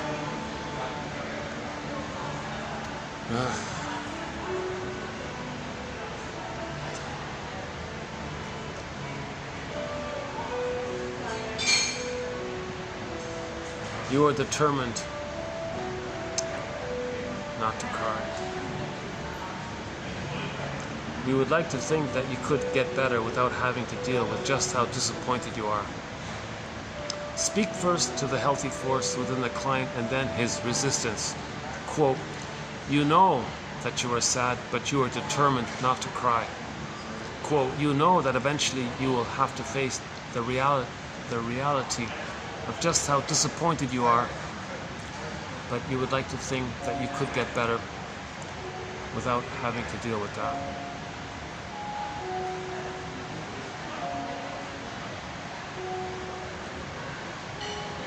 Yeah, so when the guy in the Drop That Diva episode, when he found out that he was a father, you know that you're a father, but you're determined not to feel it. So he wrote her a check. Here, this should cover it. So, and then he said, yeah, I'm a real prince, aren't I? And then he shouted at her and all this.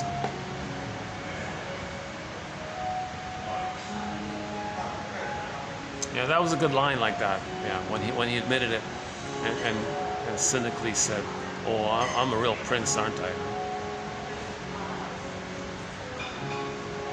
So he found out he was a father. He shouted at the mother in public, in his office, all over the place. Said, here's a check, get out of here. This should cover it.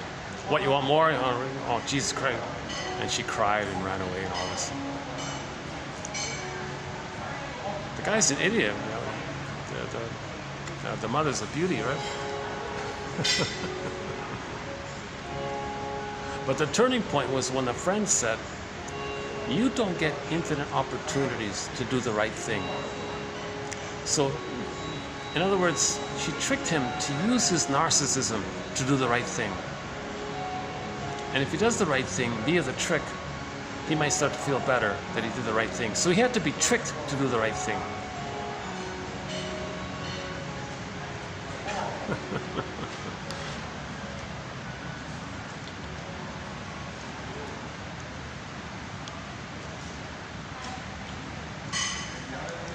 Yeah, that was a good image of shame, right? The mother took the baby's trust. The baby had a trust on the mother. It's as if the mother took the baby's trust, poured gasoline on it, and threw a match on the baby's trust. And the baby was shamed and flamed. So shame is the burning, biting feeling. The image of hell in myths and fairy tales is a metaphor for the emotion of shame, this burning, biting feeling. When the baby's original trust, mother threw gas on it, flamed up. It's shame. So what she was saying was, you were very shamed by her. That's a minor one, yeah. Let's not focus on it. Let's stick with the other one. You don't have infinite opportunities to do the right thing. Infinite. Oh my God, infinite. Do the right thing. Oh yeah, I'm always right. That was a good one, yeah. You know, that's her best, I think that's her best line actually, right? That character. Oh, Kim, her name was Kim, is that right? Kim, is that right? She plays a kind of a cold, unlikable character almost.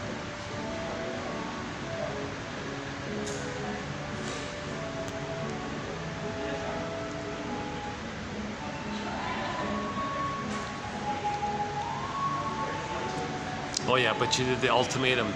Look, make me a partner or I take all my clients away.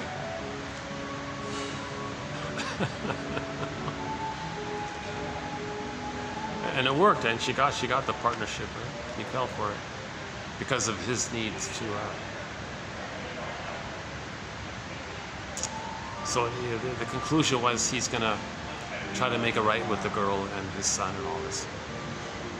So he had to leave the state and let her be in charge. So he made her a partner to have somebody in charge, right? Obviously Jane should be in charge, but anyways. Oh yeah, but Jane's on a plane to Italy to escape her broken heart. Because she found the one that she loved. She discovered the one that she loves kissing her best friend, so she had to take off, right? So Jane's not around now. Okay, that makes sense. Yeah, that's a bit of a soap opera, that one, right? There are some very good psychological points to that show, Drop That Diva. And over the past few months, I've been discussing that show.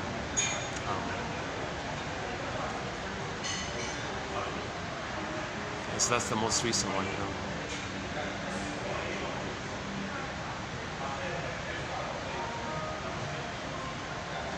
How are we doing here? 3, 4. Oh, how's the battery? Let's see. Battery's charged up. The battery's okay. All right.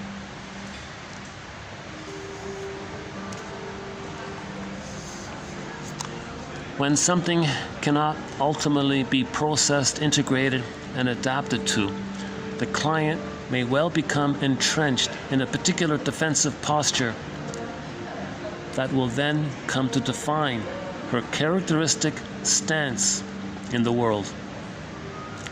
In extreme, her characterological armor, her character armor.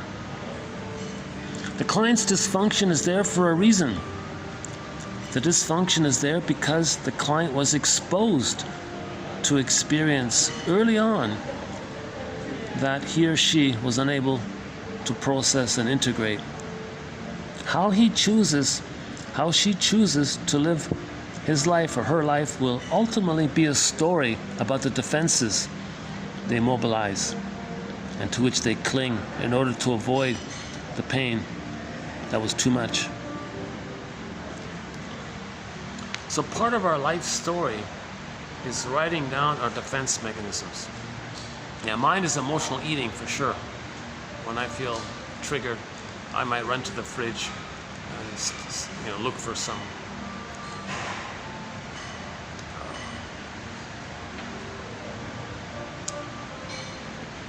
well, first I'll go to the freezer or the fridge or the freezer. We have a thread on emotional eating, an interesting thread, yeah. So that's part of our life story. Identify your defense mechanism. Now, under stress, even the clingers and the pleasers may regress temporarily to the paranoid schizoid mode of experiencing and say aggressively say negative things towards others. They'll feel badly and go back to the clinger place and apologize, kind of thing. But the stingers are there constantly at that place.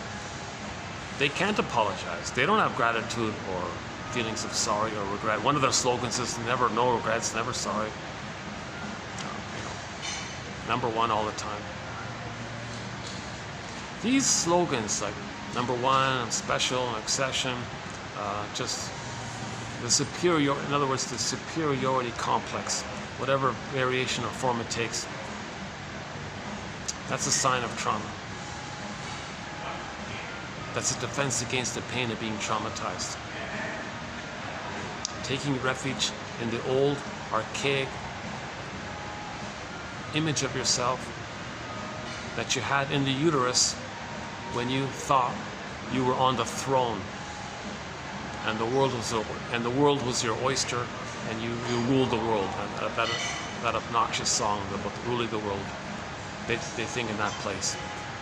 No, nonsense. Not all babies are traumatized before 18 months, but those who are traumatized before 18 months may have some kind of vicarious fantasy or enjoyment of that obnoxious song. But not everybody likes that song. Another thing about the humor, if the clingers don't like dark humor. The stingers love dark humor, sardonic humor, shaming humor. Clingers are very uncomfortable. Clingers, they want therapy humor. They want ambiguity, irony, paradox that's not cynical at somebody's expense. They want something that's at a distance, a little playful irony, where there's a kind of interpretation involved, a kind of lighting a candle. Yeah, the stingers curse the darkness, right? And the clingers want to light a candle. That's another thing we can add here. Oh, hang on. One more quote here. Okay, one more quote here from Martha Stark. Eating and drinking compulsively when feeling deprived. Getting sick when too much is on their plate.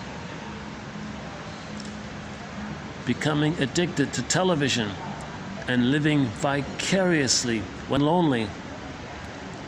Disassociating when in too much pain. These speak to the inability to represent knee-jerk reactions to anxiety-provoking situations. In essence, the unhealthy patterns of behavior that develop are a story about the client's defensive need to protect herself against having to deal with sobering realities, stressful challenges, disillusioning truths, and distressing affects that are simply too much to be processed and integrated, too much to be mastered. The unhealthy patterns of behavior to which clients resort when confronted with stressful challenges in their lives, and which over time come to define their characteristic dysfunctional stance in the world, speak to the unfortunate triumph of defensive need over more mature adaptive capacity, of id over ego.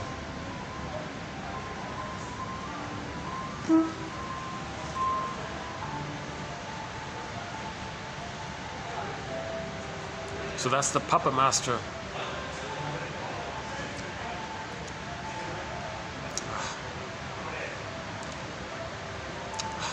not being successful in getting us to be aware of what the puppet master is trying to communicate to us. So that's the unfortunate winning of the id over the ego. It's not a, nobody wins, obviously. It's not a winning, it's a loss for the person. A win for the person is when the ego can quote unquote soothe the id or tame the id. Recognize the energy, admit what's going on, accept your past, then things calm down within, right? Yeah, I'm not too keen on this phrase, but she quotes that image about the rider on the horse. So the rider is the ego, the horse is the id, and there's a cooperation there, a cooperation between the two. And the rider is able to harness the energy of the horse, and they can work together. And the horse isn't in pain or anything, and the horse has some freedom to express, to support the rider, so the rider can harness the power of the horse. Just like the little boy was able to harness the power of the water buffalo with his flute playing and communicating. See the flute, also the flute, like the harp, those are symbols of that what Hermes had. The Hermes has the harp, remember? Another version is the trickster character or the messenger character might have a flute. Yeah. So the boy with the flute is similar to Hermes with the harp. Similar idea, right?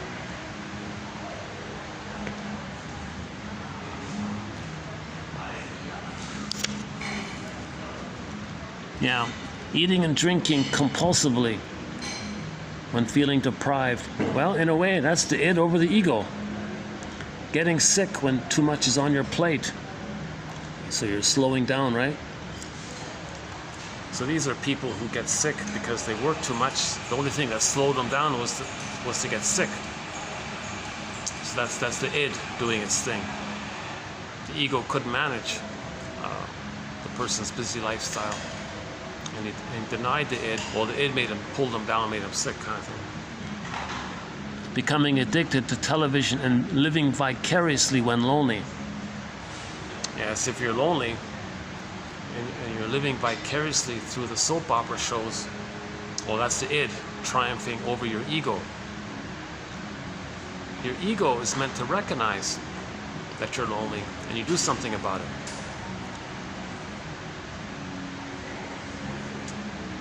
But if it's so painful and you turn on the boob tube, you watch the TV shows all the time, well, then the id, the puppet master took over. So you didn't listen.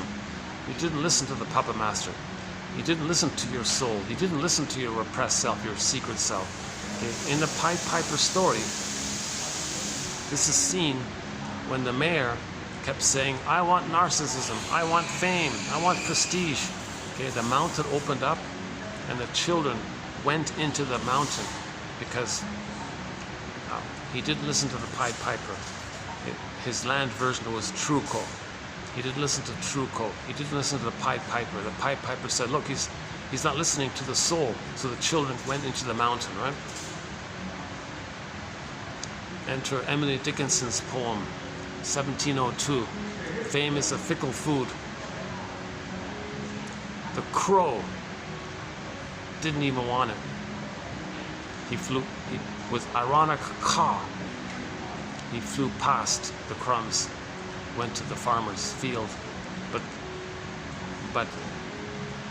the client or the person, man, ate the crumbs.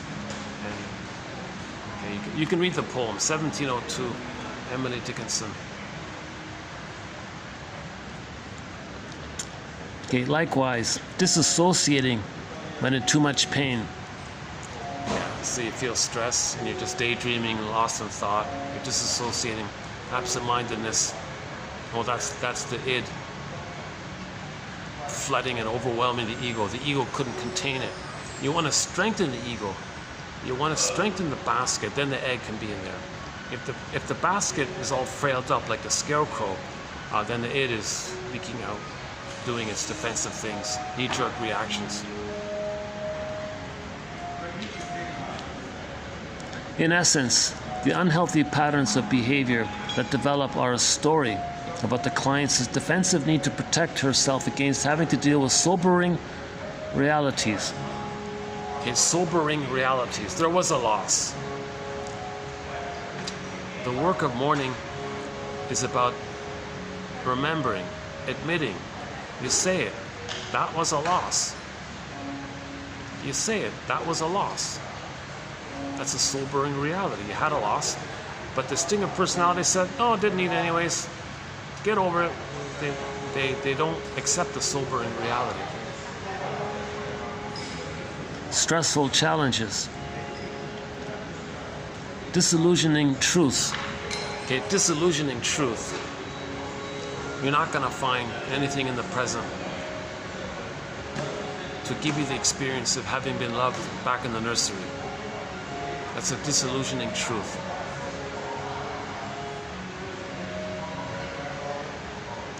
In the last video, we talked about transference love, infatuation, puppy love, that kind of thing.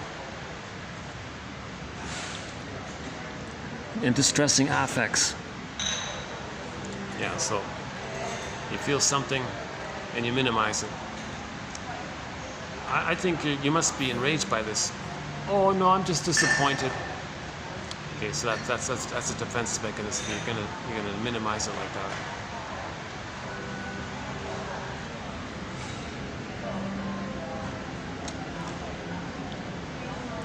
The unhealthy patterns of behavior to which clients resort when confronted with stressful challenges in their lives, and which over time come to define their characteristic stance in the world, speak to the unfortunate triumph of defensive need over ego adaptive capacity, and of id over ego. Strengthen the ego, soothes the id, tames the id.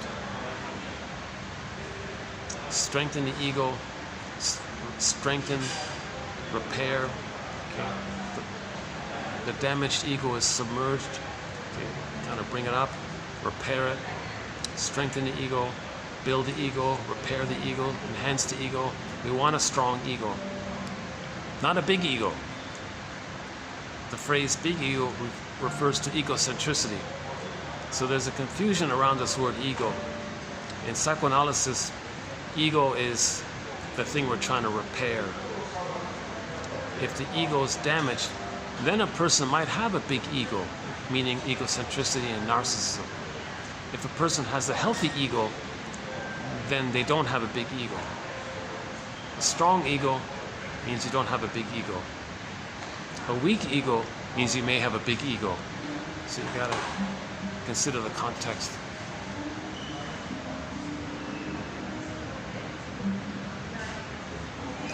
Okay, I might as well stop the video here because it's just gonna get darker very quickly here. How we doing? How's the battery? Let's see.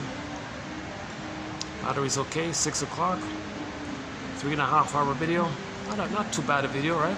Today was okay, wasn't it? I'm not feeling too present myself today. But despite that, the nice location and the coffee, Minimal interruptions, almost no interruptions actually, to my surprise. In my last videos, you'll see me bouncing around, going all over the place. Yeah, this has been good here.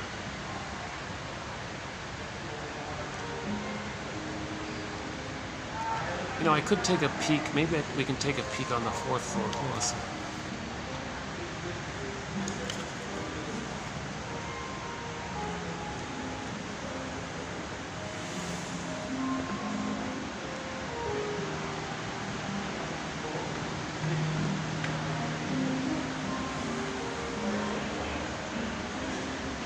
Oh, hang on, I can see some people there. Let me get my bag just in case. Hold on a second.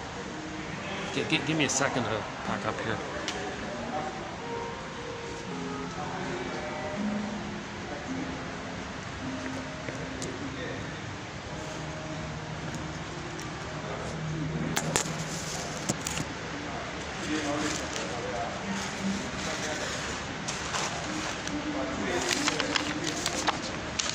Yeah, so we got some good quotes today. 12, right? 12 quotes today.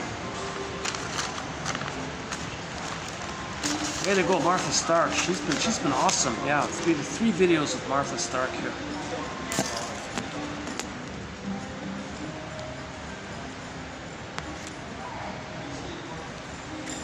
Yeah, this way.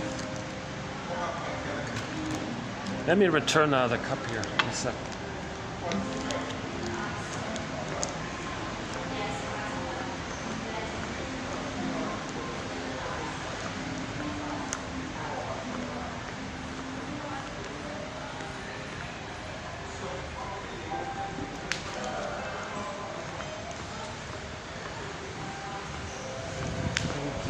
Thank you very much. Thank you.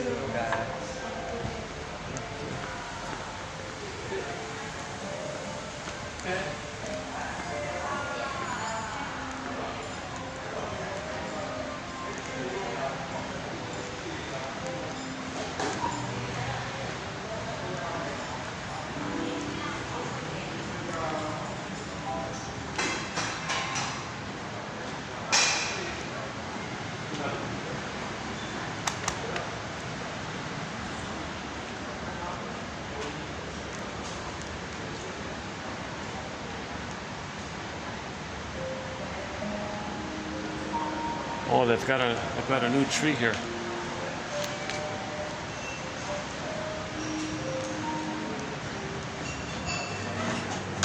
That's it.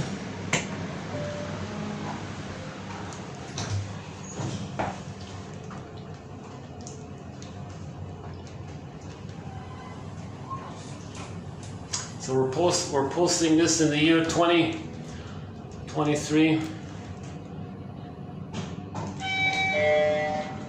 Aha. Okay.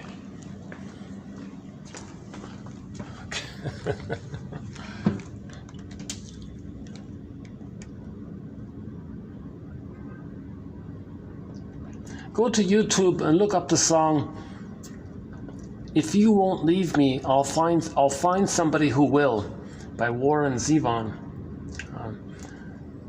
The video the person used for that song kind of resembles this image a little bit. It's a winter image, but so a little bit like this. Yeah, that's a great song. If you won't leave me, I'll find somebody who will.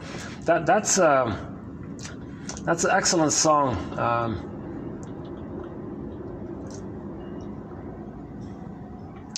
You see, the man in the song was emotionally abandoned. So he repeats it and replays it, and he will only choose women who will leave him because he wants to replay how the mother left him emotionally. One day a woman said, "No, I'm not going to leave. I'll be here for you."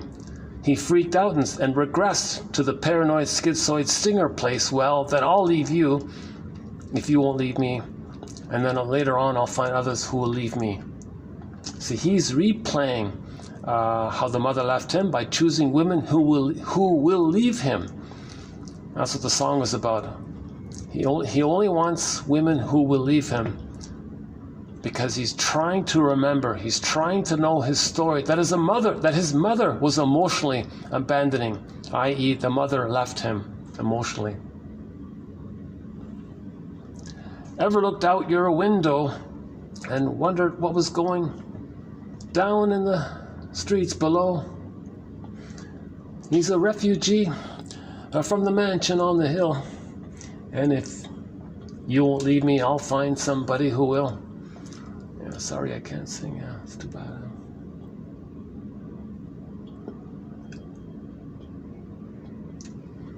I have a fantasy that on these sky trains, that one of them has an ad on it that says 1001 Windmills of the Mind, Psychoanalytic Psychotherapy's Greatest Hits. www.buymeacoffee.com/psychoanalysis. Be your own soul doctor. A crash course in empathy for yourself and others. Night vision. Quotes to give you night vision. Quotes to help you make the unconscious conscious. Narrative medicine quotes.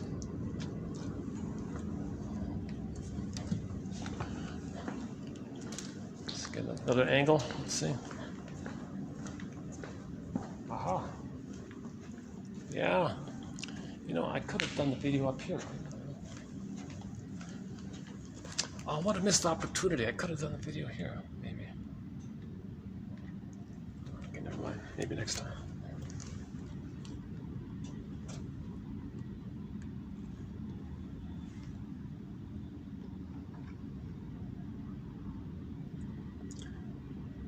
If you won't leave me, I'll find somebody who will. YouTube. Warren, I think it's Z-E-V as in Victor, O-N. It's either Zevon or Zevon, something like that. Yeah, that song is definitely on our soundtrack. It was commissioned to be the theme song to a sequel. They were going to make a sequel of Route 66.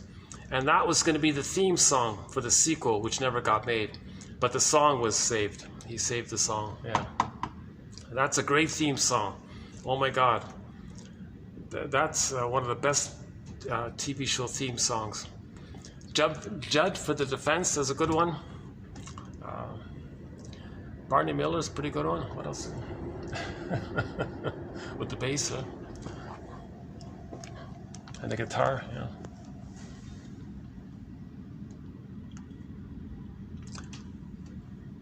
What's a Drop Dead Diva? No, I don't remember that one. No. What the theme song is?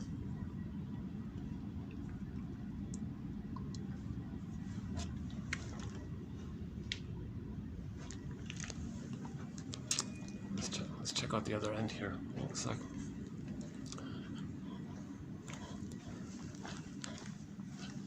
Oh, it's unusually quiet here. Usually there's an event here. Yeah, this place.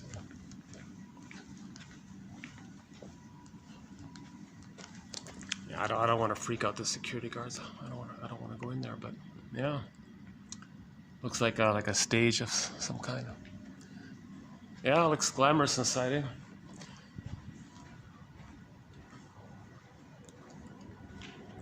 Let's see.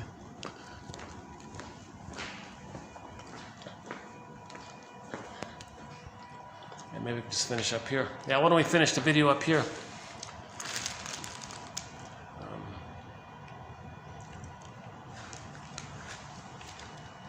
Recently, we did the pigeon joke.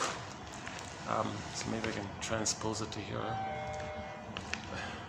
Yeah, we have a thread on the psychology of humor. It's a fun one. Recently by James Grotstein, Martin Bergman, Edmund Burglar's in there as well.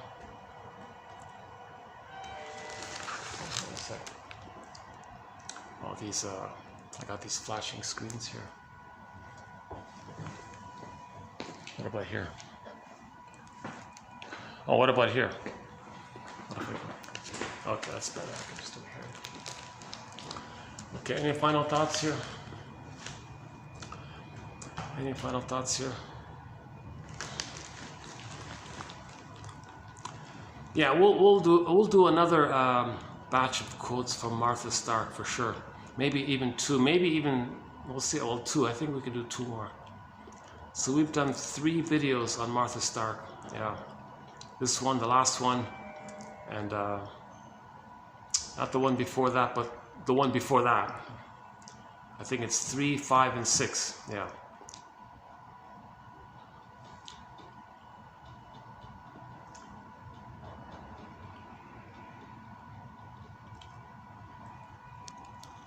I'm just noticing the nice carpet here. Nice, so the sunshine. That's a nice carpet, eh? Look at that. Eh? Has a nice, like a like gold sunshine. That's a great carpet. Look at that, eh? Yeah, I like that one. That's nice. I don't know how well it's showing up here.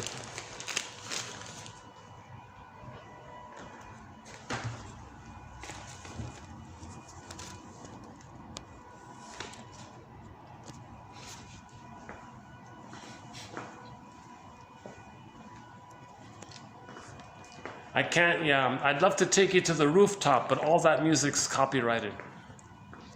It's all copyrighted, there's no point anymore. They got this super loud thumping, disco, techno thumping thing. But even 1 second, it'll be, the video will be blocked out. It's crazy, yeah.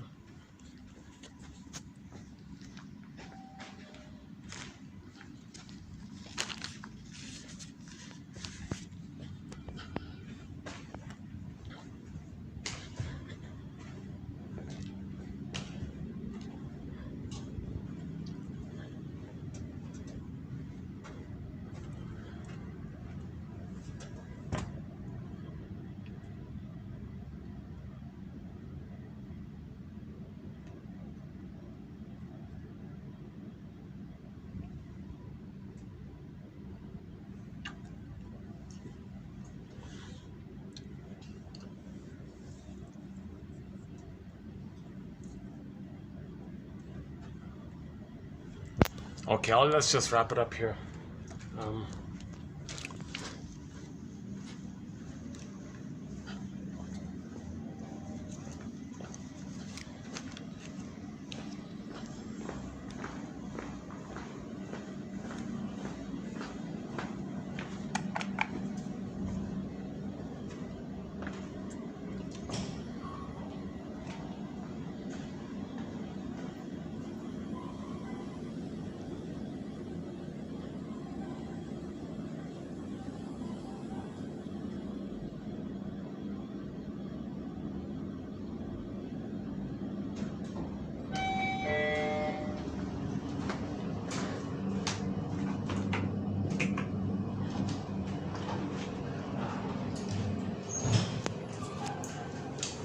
Okay, I'll see you in the next video.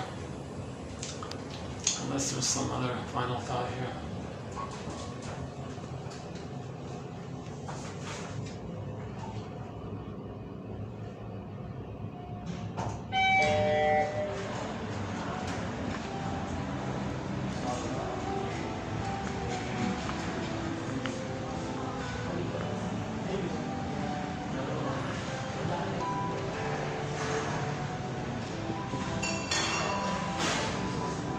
Oh, the polar bear. Yeah. Yeah, we talked about the film. There's a film called The Polar Bear King, and it's the film The Polar Bear King is like an abbreviated film adaptation of the fairy tale White Bear King Valamon, and one of the songs on the soundtrack to that film, Polar Bear King, is in our soundtrack. A nice little instrumental song. Unfortunately, the film does a pitiful job up for the fairy tale. I mean, it does make us aware of the fairy tale, White Bear King Valamon. But so I would watch the film that way, but don't expect to feel the impact of the psychology of that fairy tale. They kind of missed it. But it's just a light sort of family film, I guess. Oh, what's this here? Why don't you stand here? Maybe just stand here for a bit. Yeah, White Bear King Valamon, yeah. That's the one with the Boar Queen.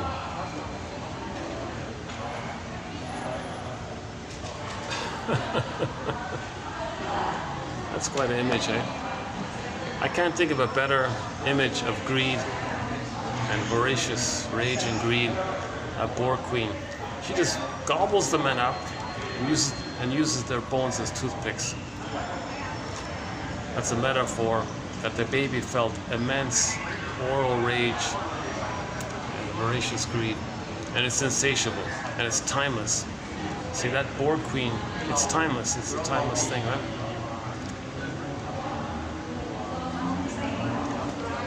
But in the working through of the healing journey, the Boar Queen poofed away because it wasn't real.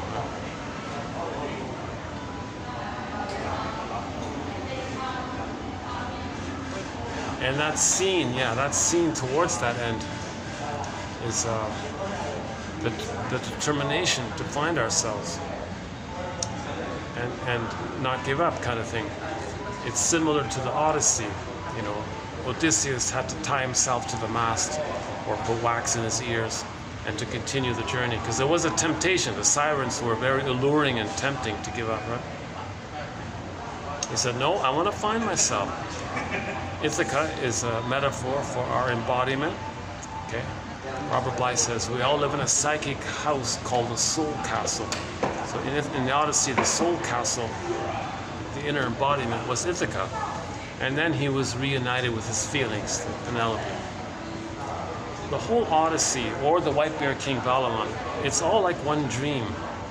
Every character is a personification or metaphorical, imagined expression of some psychological, inner, fill in the blank, emotion, dynamic, movement, defense mechanism. In a myth or fairy tale, if something can flip and morph to the opposite, that's doublethink.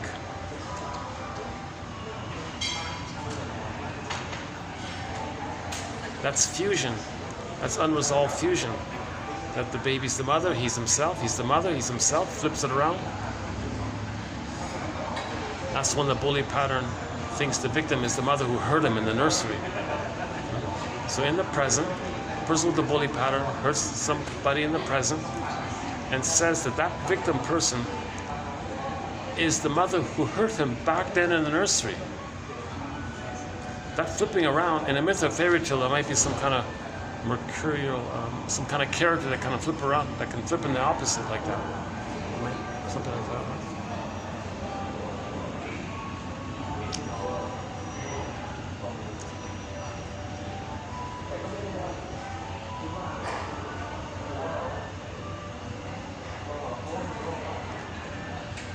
You know, there's a certain sort of old school feel to this hotel, yeah. Yeah, I like this hotel. It's been good, yeah. These guys have been great, yeah. They've been nice to me, too. Appreciate it.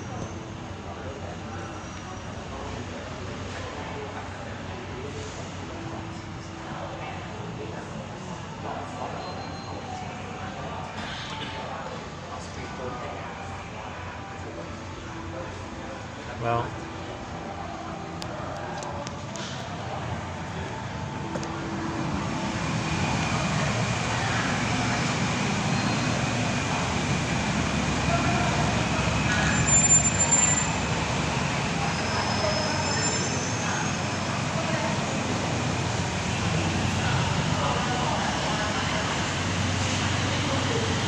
ended up here.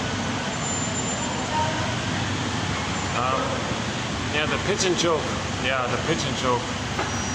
Oh yeah, in the last video, I announced just a fun little on the lighter side, a companion fruit. So a new companion something for our collection is the pomelo. That it looks like it resembles a stuffy, oversized, inflated grapefruit. That pomelo, the round. It looks like a grapefruit, but with a very thick skin, and it's not as tangy. inside. But it's a delicious fruit. Yeah, that's one of the companion fruits. Our first companion fruit to the collection.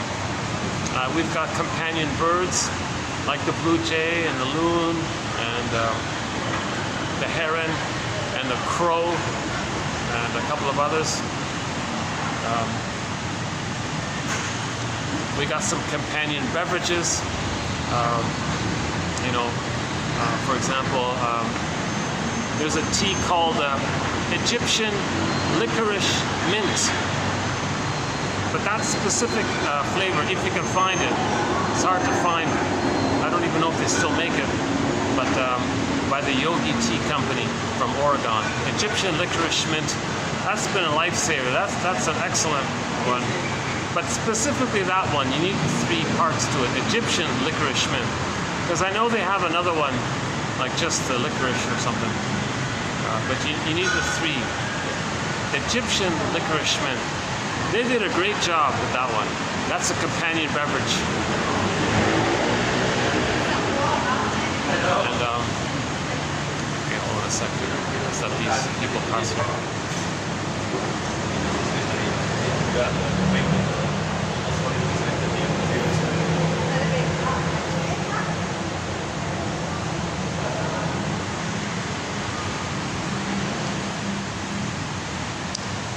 We have 22 Golden Windmills of the Mind Awards issued already.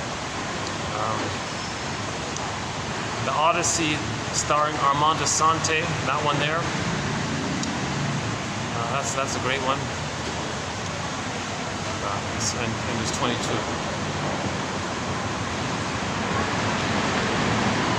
Yeah, okay, let's just wind the video down here today. Thanks very much. I'll see you in the next video. And I look forward to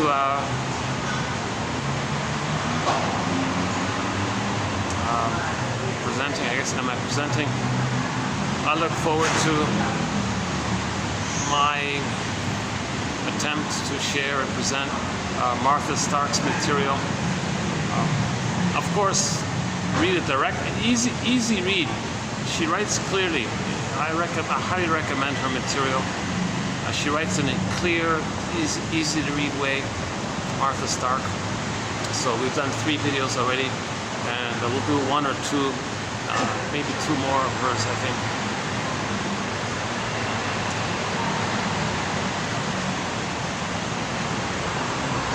She's a good example of somebody who went on the hero's journey. Right? She went on the hero's journey. She's now in her golden years, and she's clearly confident, warm, intelligent, friendly, knows what she's talking about, speaks clearly. I really hope more of her videos can be available.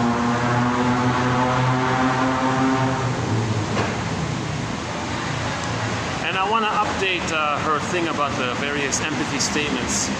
I want to do a better job on that. Yeah. It's an alternative. Instead of saying you are a fill in the blank,